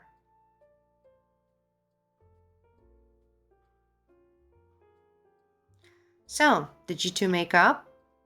Uh, right to the question, huh? We did. I can't stay mad at my younger brother, no matter how stubborn he can be. I don't always agree with his choices, but I'll always be there to support him. You're being awfully sentimental, me, son. That's just how I am. You smile at them both, a warmth flooding your chest. You wish you could experience this too. I spend the rest of the night with them, talking about mundane things as you enjoy your dessert. Maybe you'll be alright, not in the long run, but just for the night. Eventually, the cafe closes as you part ways with Ryota and Yoko, feeling a bit lighter than before. The walk home is quiet, the night air cools against your skin. As you step into your apartment, the weight of the day's stress seems to settle back in, but the warmth from your night out lingers. Another exhausting day of work is finally over. I hope tomorrow won't be as bad as today. Just as you're about to close the door, you feel a pressure on the other side. Oh no, not the woman. A foot wedges between the door and the frame, stopping you from shutting it completely. Hello, miss? Not this again. Although reluctant, you didn't have much of a choice but to reopen the door. Yes, how can I help? You trail off as you count a group of 4 men standing outside the apartment. They don't look particularly friendly, there's something unnerving about them. Apologies for the late visit. I believe your mother has mentioned that you've been experiencing spiritual issues? Huh? Shake your head. My mother? What are you talking about? I think you've got the wrong person. I'm not sure who you. You might not have noticed it, but Hiroshi no Kami's influence has already touched your life in ways you don't yet understand. We understand that this might be overwhelming, but Hiroshi no Kami sees things in you that you may not even realize. His guidance has already found its way into your life. I don't understand. What do you mean? You try to shake the confusion out of your mind, but the mention of the Hiroshi no Kami fills you with unease. He chooses his followers carefully, those who seek answers, those who are lost, those who are searching for something greater. And you, miss, have already begun your path without realizing it. Hiroshi no Kami offers peace, clarity, and understanding. His light can guide you through the darkness and alleviate these spiritual issues that you have. All you have to do is let him in. You take a cautious step back, trying to shut the door again, but you can feel their pressure looming. The cultists hesitate, their eyes scanning you like they're deciding what to do next. The man who spoke earlier steps forward, his gaze focused and intense. Miss, we understand that our arrival is sudden, but this path we offer isn't one you should turn away from. Hiroshi no Kami's light is already in your life. It has touched you in your dreams, and it can give you more than you could ever imagine. You tense up. It's not like last time. There's a force behind his words that makes you feel Trapped. I don't know what you mean. I've had weird dreams, sure, but that doesn't mean I need your guidance. I'm fine on my own. Another cultist firmly pushes a little closer to the door. That's where you're wrong, miss. You've been searching for something, haven't you? You don't even realize it yet, but Hiroshi no Kami sees your struggle, your doubts. The light he offers can give you the peace you're craving, the answers you've always needed, but only if you excuse me, but only if you accept him into your heart. Another cultist steps closer to you. Hiroshi no Kami can see your fear, your uncertainty. You're standing at the threshold of something far greater than yourself. We are offering you the key to unlock your potential, but you have to choose to step forward. Don't let fear keep you from the truth. Yeah, right. There's no. Don't let fear of four men ganging up on you at your door of your house, blocking the fucking entrance door. Don't let that scare you away. You feel your stomach tighten, the pressure of their words hanging in the air like heavy weight. I don't need anything from you. I'm fine, just no, you're not fine. You're hiding from the truth. It's obvious you've been running from your own destiny, from the path that Hiroshi no Kami has set for you. But his light is unwavering. His purpose is inevitable. I'm not interested in this Kami of yours, okay? I just want you to leave me alone. Listen to yourself. You can feel it, can't you? The restlessness inside you. Hiroshi no Kami will calm that storm. All he asks is that you open your heart, trust in him, and allow him to guide you. You know that deep down you won't find peace until you accept him. You feel a cold chill running down your spine. This isn't just a request anymore. It's an ultimatum. And you start to realize that the more you resist, the more they're going to push. Miss, please, you don't know what you're turning away. Hiroshi no Kami offers you everything you've ever wanted: purpose, clarity, belonging. Can't you see the truth is right in front of you? Stop fighting it. Let him in. You'll find peace, you'll find strength. Just open your heart to him. Big nope. Yep, same. Feeling the way that's what I'm saying. Once again, she opened the door. Look in the fucking peephole, my guy. This could have been avoided. This could have been avoided. Feeling the weight of their words press on you, anxiety starts bubbling up. You don't understand. I don't want this. I don't want your salvation, your calm, your whatever it is you're offering. Just leave me alone. A look of disappointment flickers in his eyes before he exhales almost sorrowfully. We were hoping you would come to this on your own, miss. We wanted to offer you guidance, not force you. But it seems you're still not ready. We will be back. Hiroshi no Kami's light will reach you eventually. Everyone finds their way to him in time, but you will have to face him, whether you're ready or not. The cultists begin to step back one by one, but their eyes linger on you, almost as if they can see something you can't. The weight of their gaze lingers long after they disappear down the hallway. You close the door, your heart pounding, panting, feeling the strain of the encounter. They want to accept their Kami and aren't giving up this easily. They're going to keep coming back to push me to their side. However, before you can crash onto your couch, as you usually do, you see her. An all too familiar presence seated with the rigid stillness that sharpens as she looks up, disappointment carved into her expression. Why are you doing this to me? Do you know who called me today? The police again. And why? Because of you. Prying into that Kazuki boy's death again? How many times must I tell you? This curiosity will be your ruin. Mom, please, I don't need to. Need? This isn't about your need. I'm not offering help. I'm telling you what has to be done. Everything you're missing, I've already laid out the answer for you.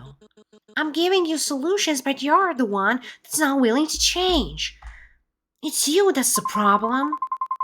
Ryota, the exorcist, mom, I'm trying. I really am, but Trying? By pushing away the people I send your way? Imagine my shame knowing you treated those with wisdom and respect like common intruders. You you were the one who sent those weird religious people to my house? Mom, they're complete strangers. Weird? Watch your tongue, girl. They've grasped truth you'll never understand. You turned them away. You're unwilling to change. Mom, I don't need them. I don't need. They can help you find peace if you let them. If you let me help you. Her gaze pierces through you, and then a calculated shift. Her voice softens, a deceptive murmur that chills your skin like the calm before a storm. You wouldn't have to bear those burdens if you'd just listen. All I want is what's best for you. The room feels as if it's closing in, shrinking with every word that slips from her mouth, her voice relentless and insistent, sinking into you like a weight pressing from every side. I'm actually not even sure that she's real. Not altogether, but like in this instant, because she just all of a sudden appeared on the couch. Maybe I'm missing something, but Mom, she needs therapy, not a cult. Mother knows best, darling. It's too much. Your sanity's slowly slipping. No! Your heart slowly pounding against the pressure building in your chest. No! The constant urge for you to give in, to surrender, if only to quiet her voice. I can't take this. I don't know what to do. Your mind reels, clouded by anxiety as her words echo around you. The pounding in your chest grows stronger, threatening to overtake your last bit of composure. And despite your visible displeasure, your mother keeps speaking, her voice a constant assault against your thoughts. You almost break down as your mother's words ring in the background. There you go again. Are you going to say something or just sit there? She waits, her gaze piercing, expecting you to respond. What are you trying to pull? Don't just stare blankly at me. Her face hardens, her gaze latching onto you, expectant and demanding more. Your grip falters, nearly slipping entirely, when suddenly a voice soft and unfamiliar echoes in your mind, cutting through the clamor. You don't have to do this alone. Your eyes gaze over the phone in your hand. You don't have to deal with her ramblings alone. Yes, you can always get help. I'll have to call someone. But Ryota's nowhere nearby, and Haruki, who knows where he is right now? Ren could be an option, but he's hardly the type to calm things down. If no one's going to get here right away, then I'll have to keep her distracted until they do, but who should I call? Oh, you have the option to call someone for help, but keep in mind that some may be farther from your apartment. The farther they are, the longer you'll need to play the rhythm game. Choose carefully.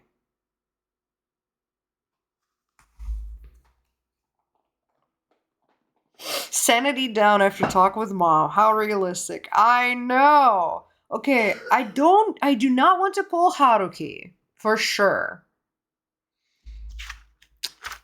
Ryota is far away.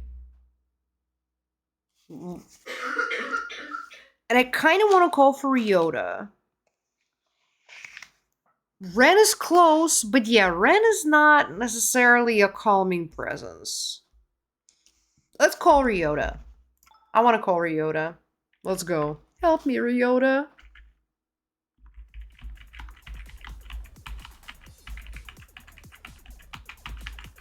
Fuck. Oh my god. This is so. Why is this so fucking hard?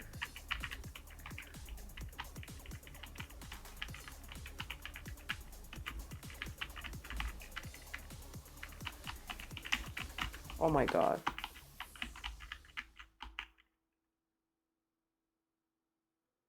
You hesitate, but finally press call. Within minutes, Ryota's familiar voice comes through, his concern evident. Hello, Dorker? What's the matter? Sorry to bother you, but my mom is here. She won't leave. I could really use a little backup. Is that Ryota?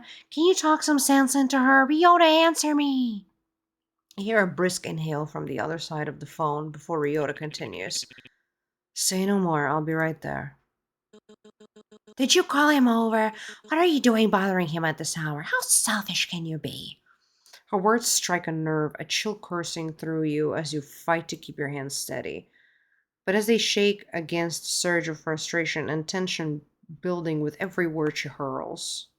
Oh boy. Okay.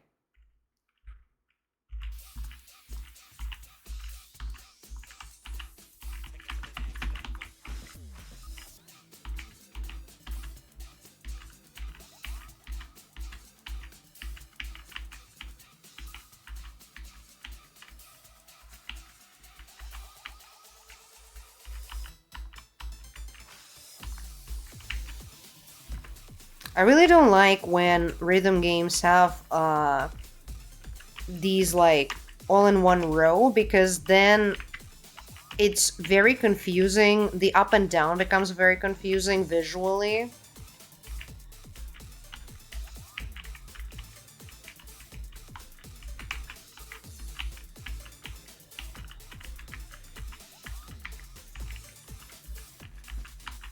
Also, I wish, of course, that I knew, what the lights meant, but yeah. Impressive. You have hit 90% of the total notes. Sanity increased! You managed to calm yourself down, your heartbeat finally setting. Your mom's words still rattle you, but you remain calm. Calm enough to hold your tongue. Soon after Ryota steps through the door, his usual easygoing energy feels subdued as he takes in the tension in the room. Mother grins smugly as he walks in. Ah, Ryota, you're finally here. Come now, do tell Dorker how unreasonable she's being. You were always so obedient and composed. She could learn a thing from two of you. She could learn a thing or two from you. Ryota hesitates, and you see him struggle to speak up.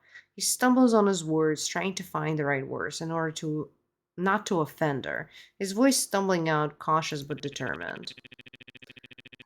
With all respect, I think maybe there's another way to look at this. Perhaps things can be handled differently. Oh, I agree completely. If only Dorker would listen to me and make everything easier for everyone. Actually, what I meant was, I think Dorker's managing as best as she can. Oh! She's trying to handle things on her own. Her smile tightens, thinning into a hard line as her eyes chill, locking onto Ryota with unsettling sharpness. So you think causing trouble is doing well? Is that it? King, I know. All of a sudden, I'm like into Ryota. I would be into Ren if he didn't look like he's 14.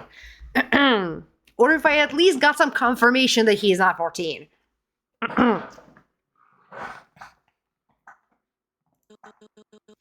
Let me remind you, Ryota, you're hardly in a position to judge.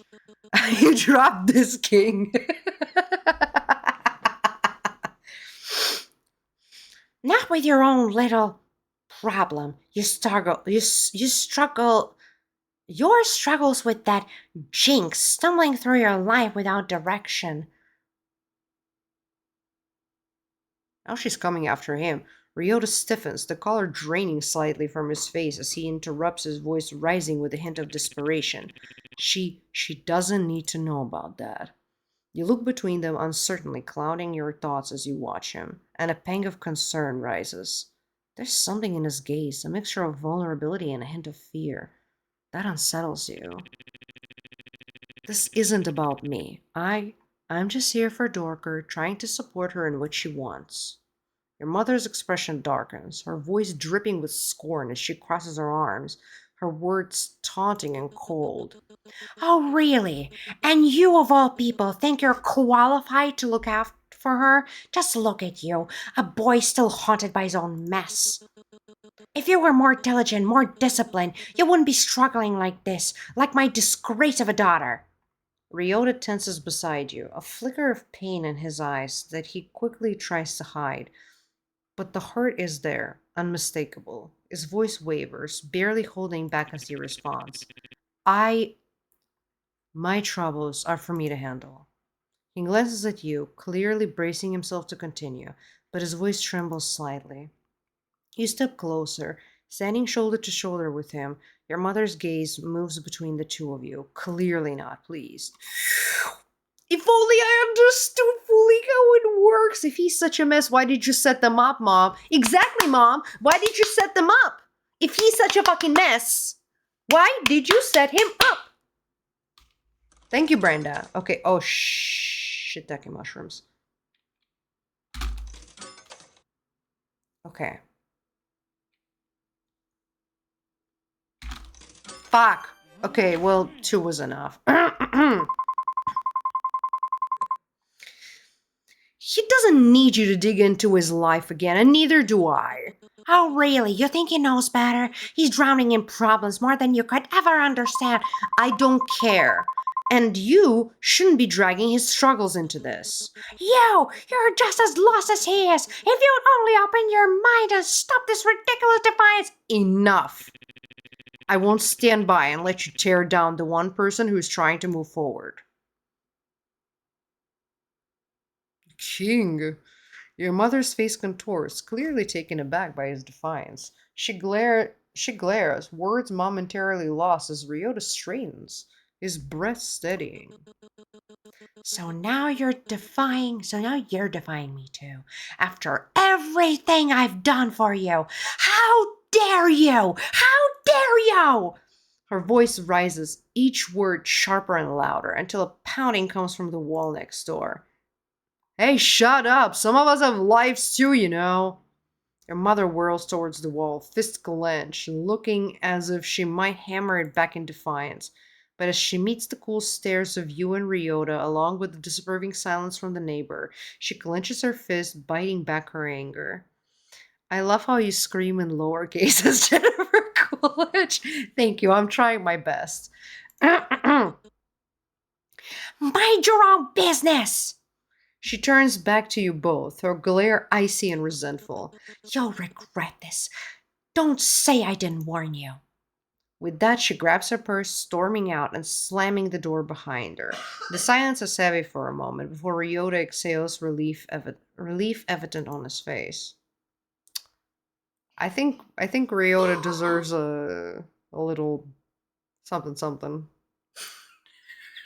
I think Ryota did very well. Ryota finally heaves a sigh of relief. He glances over to you. Thanks for standing up for me. I don't think I could have faced her on my own. Neither could I. Thanks for coming to my rescue. There's quite understanding between you, an unspoken sense that maybe, just maybe, you don't have to face all of this alone. Of course, as I said, you don't have to go through this by yourself. You nod, feeling a strange comfort in his words. For the first time, they feel true. Ryota lingers a moment longer before saying his goodbyes. But as he opens the door to leave, he freezes, his gaze locking on something outside. You peer around him, your breath catching as you spot a woman hovering near a doorway, half hidden in shadow, watching with unnerving stillness. Is that my mom? Did she come back? No, there's no one there. He steps out, brushing off the moment with a small, reassuring smile. But as he leaves, a chill settles in the air, and you can't shake the eerie feeling that someone or something had been watching all along. Affection with Ryota increased! Not sanity, though. Shrine. Kazuki. The air around the shrine feels oddly. Work was tiring today. I'm sorry, Kazuki, but I'll do what I can. There, all cleaned up. Perhaps some incense from the temple would make you feel better, but I'll have to get it for you next time, okay, Kazuki? I really wish I could, but it's late. Well.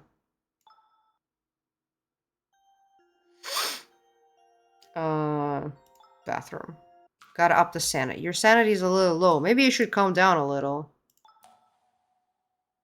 Rave. Rav? Rave? Normal. Let's go!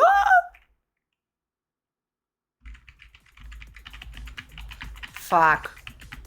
Too much. Too much. Too fast. How is this normal?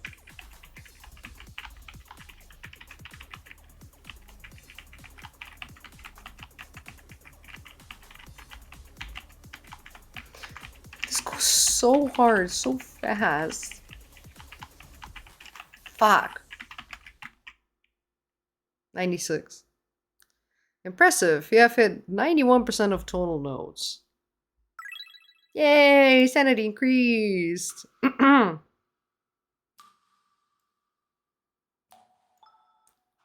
Oh, I can leave.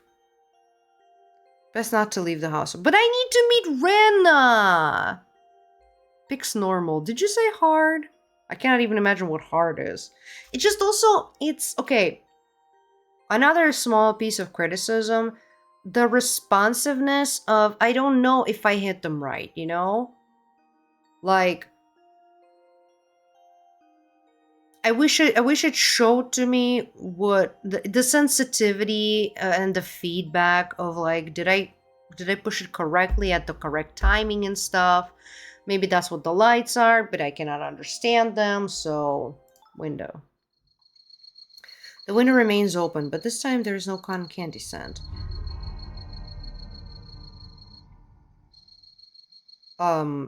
Instead you see a child crouching in the corner, unmoving. No explanation, no reason, just there.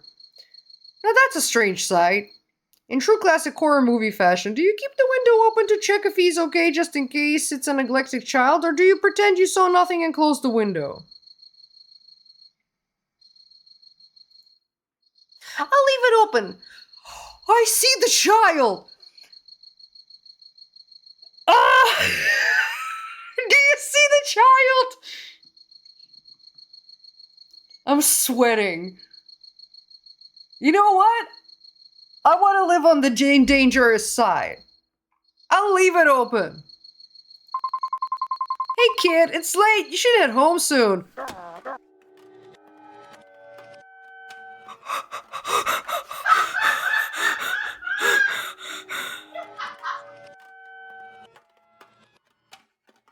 Please let me in! Please! It's so cold out there! Please! What the?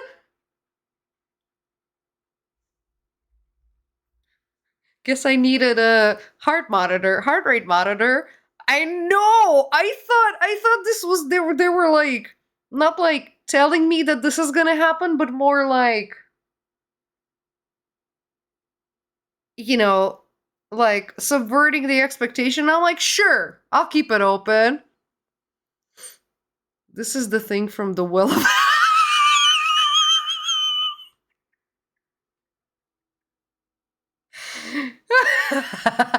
from the Well of Ascension. My palms are sweaty. And just like that, whatever was outside the window was gone. The spot where it had been just moments ago is now empty, swallowed by the night. No footsteps in the frost, no shadows in the dim glow of the streetlights, just silence. There's nothing here. Great. Bedroom then. Fuck me. You finally. Knees weak, mom's spaghetti! You finally enter your bedroom and switch off the lights. But the flicker and sputter before finally surrendering to. But they flicker and sputter before finally surrendering to darkness, god damn it. Slipping beneath the covers, you hear the quiet hum of the pipes, the low rush of cars on the street, and the usual footsteps of the neighbor from above. But tonight the footsteps multiply, a growing thump that becomes heavier, faster. You start to wonder if it's something else. With a glance, you place your phone nearby, fingers itching for a quick call if needed, but eventually sleep overtakes you. Hi, Kazuki!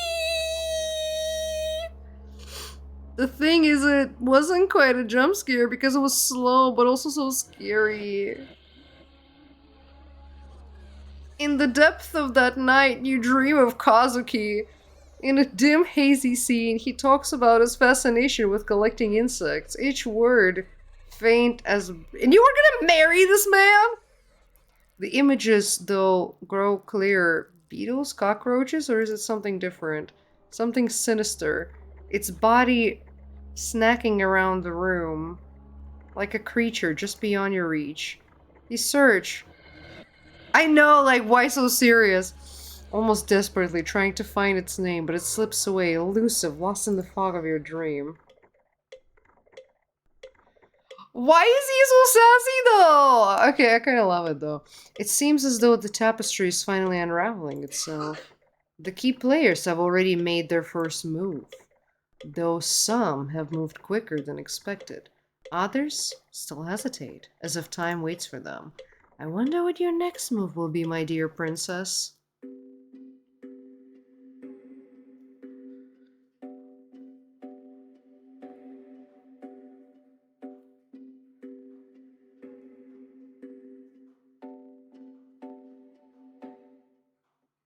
Incredible. Day 4. Okay, that's the last one that's available in the demo.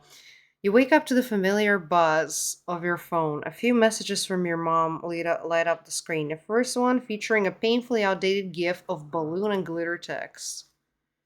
Oh my goodness. You fucking remember those guys? This is a damn mighty demo. I know! I am actually. Happy birthday, Dorker. That was last week. I'll be dropping off a cake late. No, I was gonna. They wanted to scroll down. Ah, yes, a classic from your mother, equal parts affection and command. It almost slipped your mind it's your birthday today. You're turning XXX. The number seems to glitch in your mind, like a censored secret of the universe refuses to acknowledge. Or maybe you're just repressing it. Maybe this year your birthday wish will actually come true. Maybe your mom will finally listen to you, hear you out. Oh, honey, let you breathe without the constant pressure of her. But would she be a mother if she did that? No, she wouldn't. Maybe today will actually be a good birthday. Just kidding. You already know how it's going to end. Oh well, no point in dwelling on it now. You'll deal with all that after work. After all that shit, she has the gal to say happy birthday, also bring a cake. She sucks. Yep. Yes, she does. Hold on.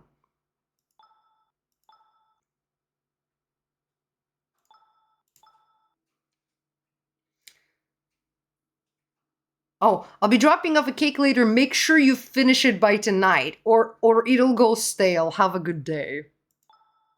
Incredible. Hey, Darker. Happy birthday. You're getting pretty old, huh? Haha, yeah. Wow, I heard from Tanaka-san that it's your birthday. Must suck having to spend it at work, huh? Well, that's just life, I don't know how many more I have left in me.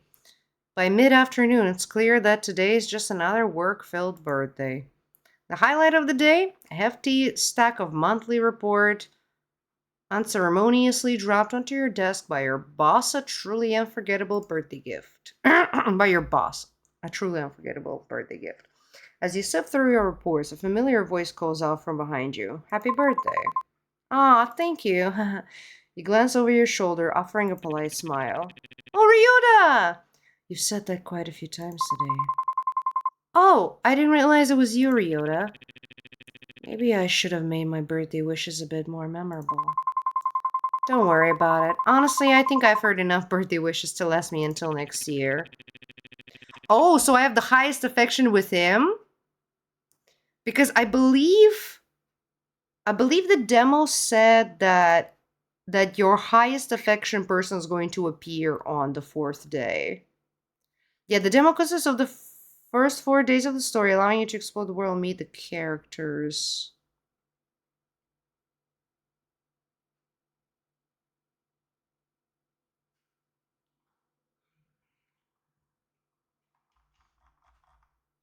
Let me see. Hold on. Maybe I saw that in my.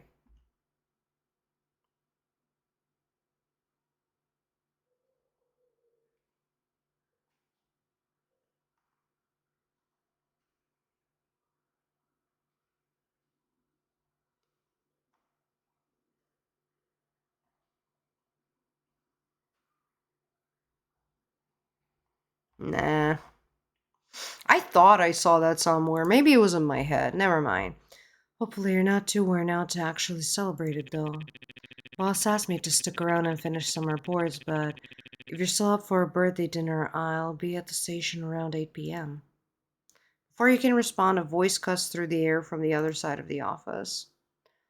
Hi, can someone help me with this? Ryota straightens up already. Oh, they work together, turning toward the sound. I've gotta go. Good luck with your work. And, happy birthday, Dorker. You go about your day as usual, the hours slipping by until it's finally time to head home. Stepping off the train platform, you pause for a moment, a thought lingering to your mind. How should you spend your birthday today?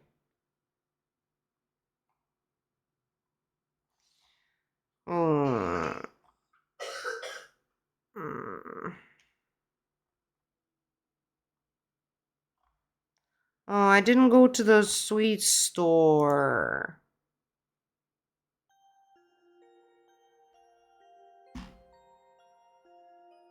Oh, I forgot to change it to a different word, yeah, because, like, exclamation point game also shows the category. I forgot. Okay, so Ryota said that he'll be at the station he said that he'll be at the station at 8, right? Let's see.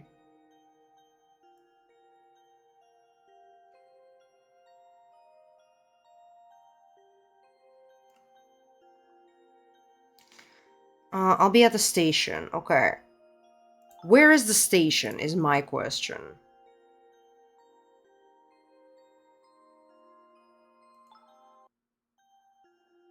Library, Cinema, Riverside, Upper Street.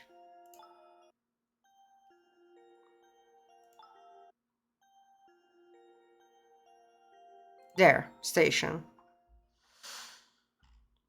You arrive at the train station and stand by the gantry waiting. After a short while, you spot Ryota stepping through the gates. The moment he notices you, his expression shifts. He tries to mask it, but the smile tugging at the corners of his lips is unmistakable. It's brief, a flash of something warmer than usual, but it doesn't escape your notice. As he approaches, his tired eyes reflect the exhaustion from work, but the soft smile never quite disappears. Ah, you're here. Sorry if I kept you waiting. Were you waiting for me? I hope I didn't make you wait too long. I'm glad you decided to come. You know, if you're still up for it, we can grab that dinner, just like I promised. It's my treat, of course. Yeah, yeah, I'd like that. Let's go have that birthday dinner. For a moment, Ryota seems caught off guard. His eyes widen just slightly before his expression softens into a warm smile. His relief and happiness unmistakable, despite his efforts to stay composed. Really? I mean, great. I was worried you might have had plans with someone else. I'm not exactly the life of the party. I enjoy being around you. You don't need to be the life of the party to make someone's day better. Thanks, that means a lot. Really. Well, there's this takoyaki place nearby. It's not fancy or anything, but I thought, well, it's your birthday, so should get something good to eat. Sounds perfect, lead the way. The rich aroma of grilled takoyaki fills the air as you step in the cozy eatery, its warm lighting casting a welcoming glow. You take a seat beside Ryota at the counter, the comforting aroma of freshly grilled takoyaki wafting up as a steaming plate is set before you. For a moment, neither of you speak, the quiet hum of the restaurant filling the space. You glance at Ryota, his gaze fixed on the food, and find yourself wondering how to break the silence. Ask about this place. How'd you even find this place? So tucked away. Honestly, it was by accident. One night after work, I was wandering around and just ended up here. I didn't even know this place existed before that. An unlikely coincidence. Quite so. Like how in stories, the main character always ends up just in the right place and just at the right time. Maybe we're in some cheesy romance written by some lonely writer. Well, they've got some good taste for food, I guess. Ask about work. So how was work today? Pretty busy. I was rushing to meet a deadline, but luckily I made it just in time. Right, I hope I didn't make things harder for you. If you need more time, we could have done this another day. Rito shakes his head, a soft smile spreading across his face. Don't apologize. If anything, it gave me something to look forward to. Anything for you. Aww. Ask about the food. I didn't know you liked takoyaki. I'll eat anything, really, even shellfish. What's wrong with shellfish? They're like the ocean's cockroaches, physically and biologically. You know what? I kind of agree. That's such a dramatic way to put it. They're delicious, though. Yeah, well, so are cockroaches to some people, apparently. Okay, fine. I'll stop asking. I'll stop trying to defend seafood. As you sit at the counter, the comforting aroma of takoyaki wafting around you, a raised voice from a nearby booth catches your attention. Despite your better judgment, you can't help but overhear the conversation. Are you seriously going to let them dictate everything? Every decision, every plan, it's always about what they want. Out of everyone, you should understand why it's not that simple. Understand? I've been trying to understand for years, but it feels like I'm the only one trying. I'm tired, tired of feeling like I come second to your family. You sit quietly, the tension in their voices making it hard not to listen to. The weight of their argument feels heavy. And as you steal a glance at Ryota, you realize he's also caught up in the words. His expression's thoughtful. There's a moment of silence between you, broken only when Ryota clears his throat and says softly, "They're being awfully loud."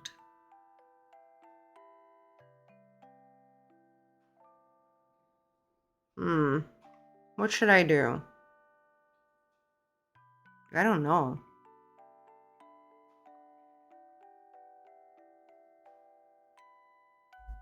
What do you guys think?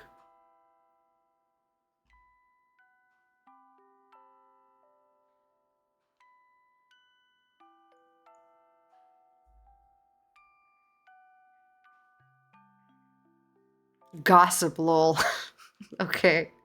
Ask Ryota's opinion. What do you think? Who's in the right here?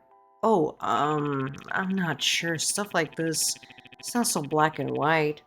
You can't really know who's right unless you're in their shoes. That's true. Do you think family is everything, though? That's a heavy question. He exhales softly, the faintest trace of a nervous laugh slipping through. I guess I don't really think about it much. Maybe it's better that way. You tilt your head, waiting, but he quickly continues before you can press further. I hope the food's to your liking.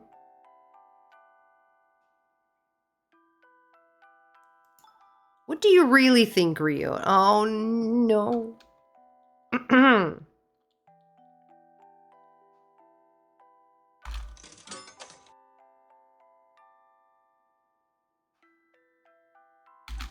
God damn it.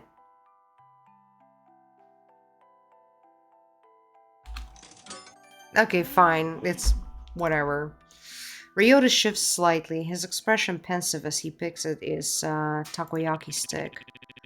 I used to think family was everything. That no matter what happened, you had to stick by them, no matter how bad things got. Maybe I still think that in a way, but then I start thinking about everything my parents put me through, and it just doesn't feel right. It's hard to call them family when I feel like they've hurt me more than anyone else.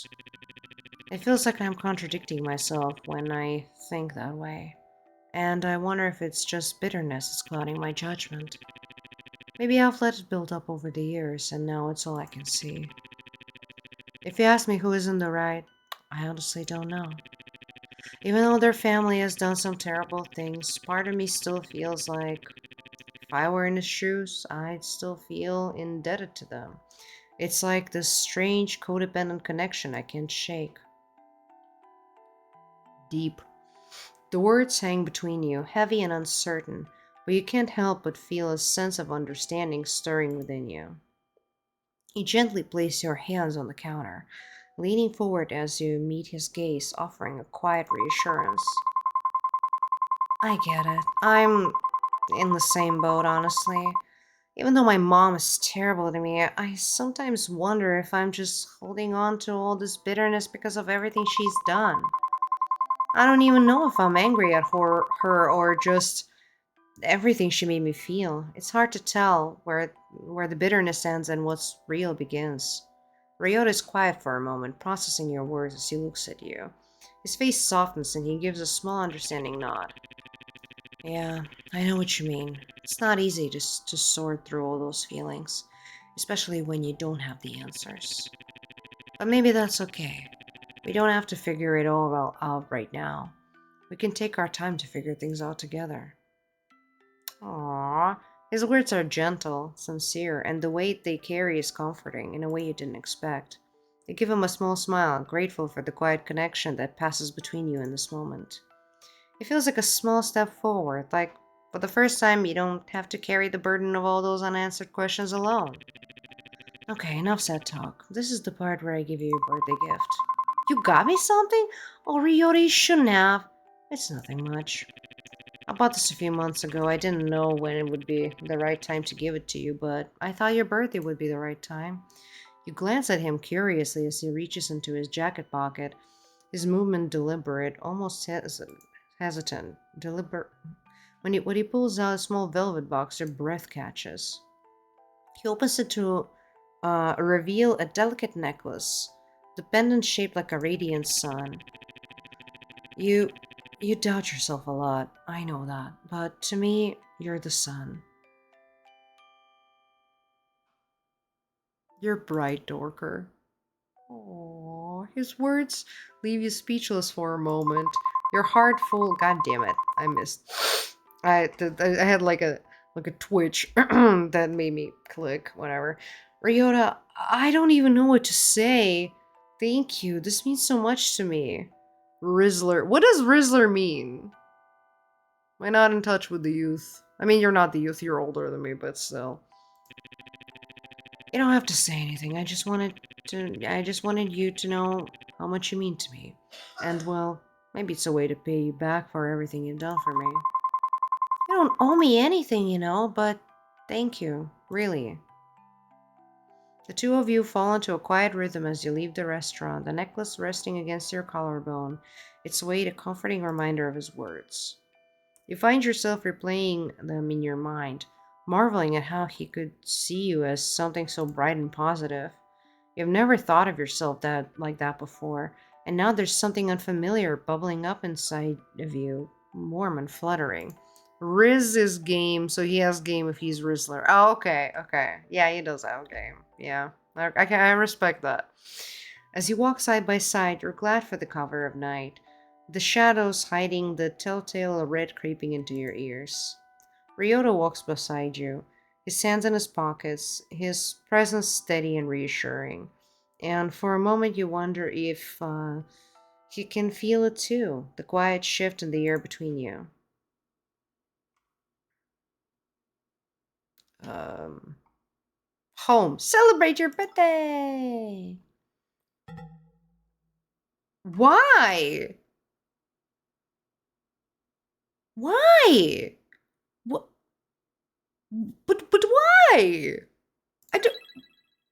But why? Son of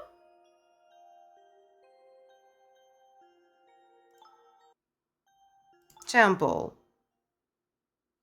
You head to I need to grab the incense. You head to the temple. As you look around, you notice a monk tending to the shrine office. Excuse me, have you seen Haruki around? If he's not at his office, he's probably wandering around town trying to drum up business. Or maybe in the alley, fooling around with that damn cat. You shouldn't meddle with him too much. Why? Other than the obvious reasons. Because once he latches onto you, he doesn't let go. He's persistent. His persistence is relentless. The monk hesitates, his gaze darting around to ensure no one's listening. When he speaks again, his voice is barely above a whisper. Look, miss. I'm listening. The monk exhales slowly, his gaze hardening as he leans closer. His voice drops to a near whisper, the weight of his words filling the silence. Word spreads quickly in the circles of those who deal with the unseen.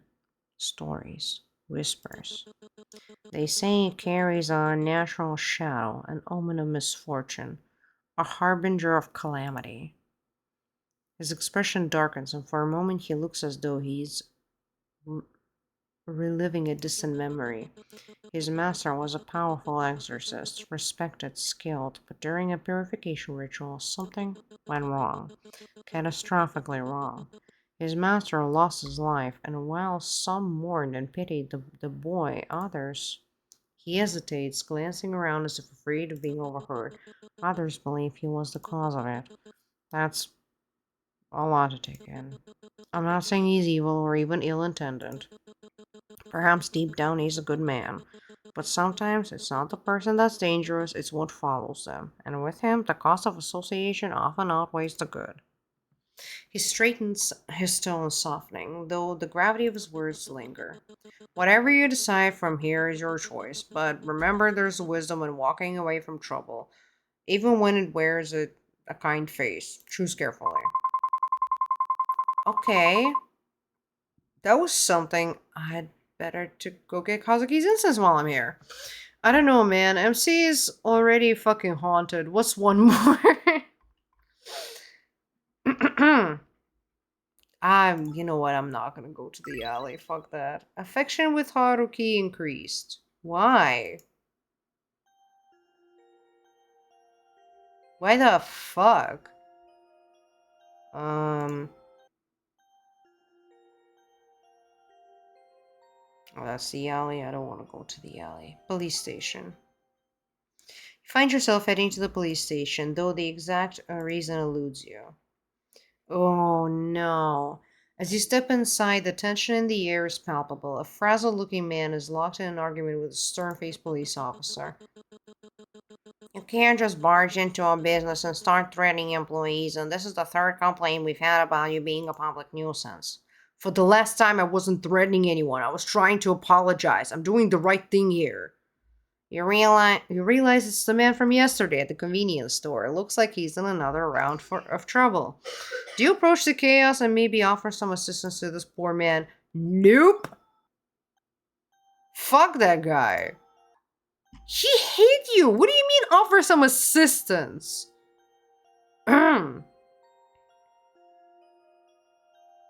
Sweet shop.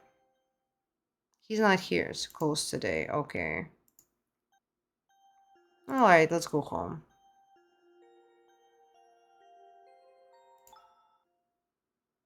You knock on the door, but are only met with blank silence. Okay, well, whatever, fine. You step into your home, greeted by an eerie silence. Well, okay, I thought you'd bring like a whole ass cake and not just one slice. She must have eaten everything else herself. On the dining table sits a small cake, meticulously decorated with pastel icing. A note rests beside it in your mom's familiar handwriting. Okay, so here's your first problem. Your mother has the key to your apartment. That's strike number one. Eat this, all of it. It's good for you. Said no one ever. Mom really bought bought a single slice from the grocery store. Lol. Yeah. A strange unease prickles at the back of your mind, but you sit down anyway, carving a cautious slice and taking a bite. At first, a sweet, soft sponge with a hint of vanilla, but then something foreign grates against your tongue. You pause, your stomach tightening as you pull the bite from your mouth, revealing long strands of hair tangled in the frosting. What the hell? I thought she at least got you a bento cake. Nope. Did mom poison me? You run to the sink, spitting it out, gagging, but it's as if your body has already decided to reject more. A sudden heave forces you into the sink as bile rises uncontrollably. We don't need the noises, but okay. You continue to vomit, various substances escaping your lips. Your lunch from today, spit and stomach acid, and more hair? You clutch the edge of the sink, trembling as more hair spills from your mouth, clinging to your lips like something alive. That reminds me of that one Junjito story. The tang of stomach acid burns your throat. Oh my fucking god, it's The Grudge. Is it The Grudge? See, did we watch The Grudge? We watched The Grudge, right? I don't remember. But what follows sends cold terror coursing through your veins.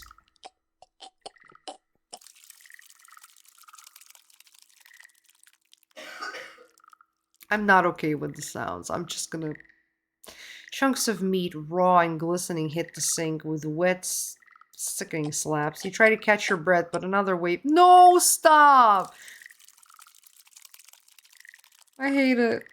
Okay, I'm gonna throw up myself. Fuck. Your body convulses, bringing up more and more hair, bits of undigested food, and then teeth. Great. Jagged yellow teeth rattling against the porcelain basin. Maybe you're hallucinating again, you think. Maybe this isn't real. But the sensation, the heaving, the burning bile, the slick muck sliding from your mouth is too vivid, too visceral. The grotesque parade of horrors continues, spilling from you like some cursed fountain. Each retch leaves you weaker, yet the torrent doesn't abate. As your trembling hands clutch the edge of the sink, you dare glance at the carnage below, and then you see it. Amid the hair, bile, and undefinable chunks, something small and malformed shifts. It's pink and slimy. It's like a ball of meat, alive. It expands and deflates ever so slightly, almost like it's breathing.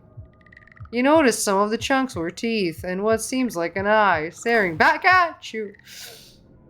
You can't seem to form the words to even begin to describe the horror that you produced from the depth of your throat. What? Grabbing the faucet, you turn it on full blast, desperate to erase the nightmare. Water gushes down, carrying clumps of gunk with it, but the sink quickly clogs. I am not okay. The fetid water pools around the mess, rising in defiance of your efforts. Frustration boils over. You seize the nearest object, a hairbrush, and jam it in the drain.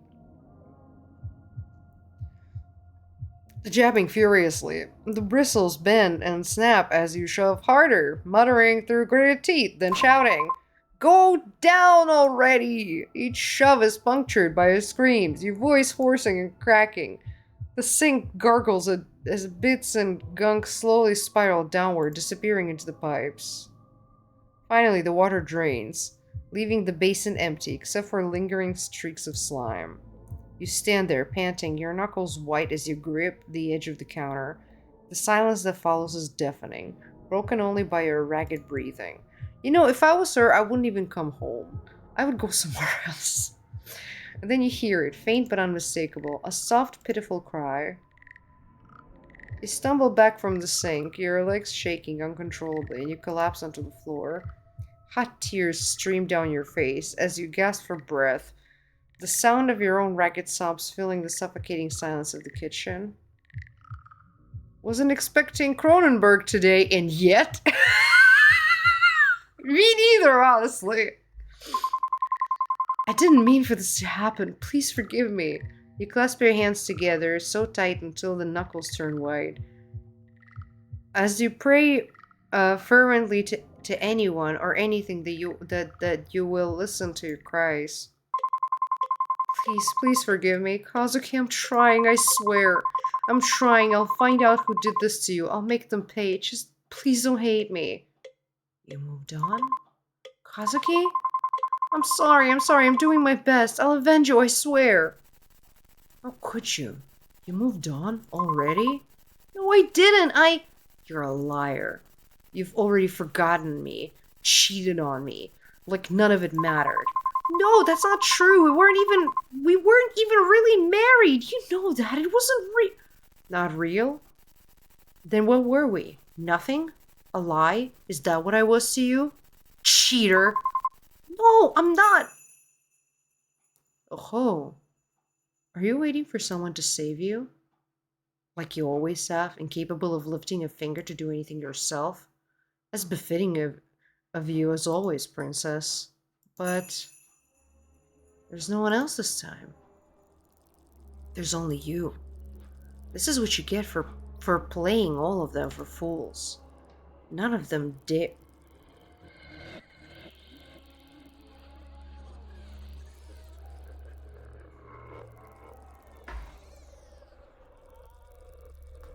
Sia, did Mori just leave the room? Did Mori just leave your room? Okay.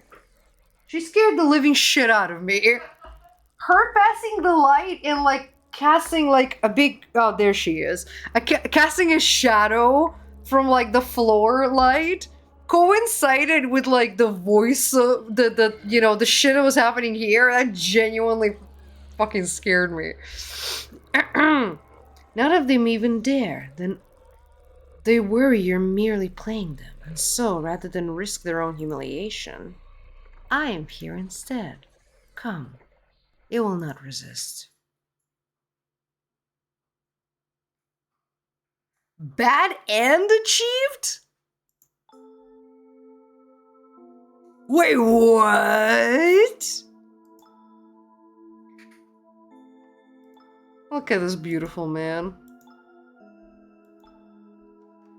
Hold on, I'm confused.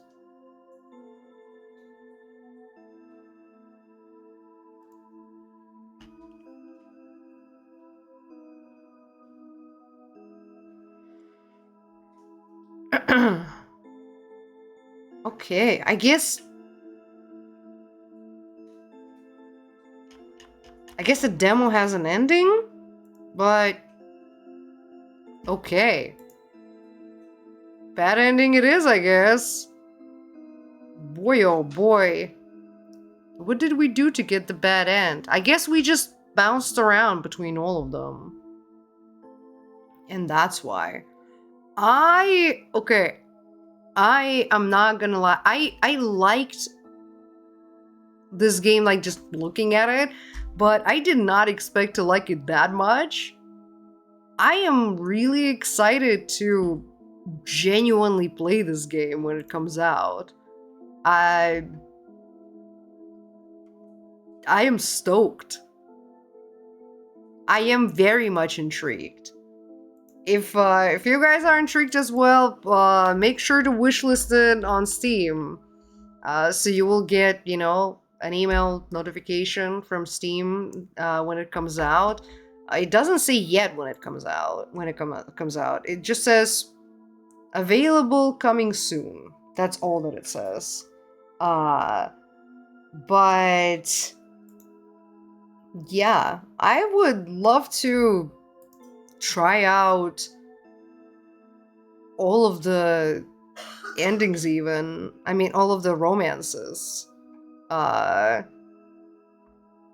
There's, I mean, Ryota already really caught my eye. Ren is fun, and I don't know about Haruki. Haruki is more of a. I'm just curious what actually happened with his master, and Kazuki, the husbando. Well, almost husbando. I mean, it's kinky. It's interesting. I don't know. I am very intrigued. But yeah, damn. Look at me. I did it exactly in 3 hours. That is exactly how much I signed up for, and I just did it on the dot 3 hours. Damn. But yeah. Lover's Enigma. Koibito no Nazo.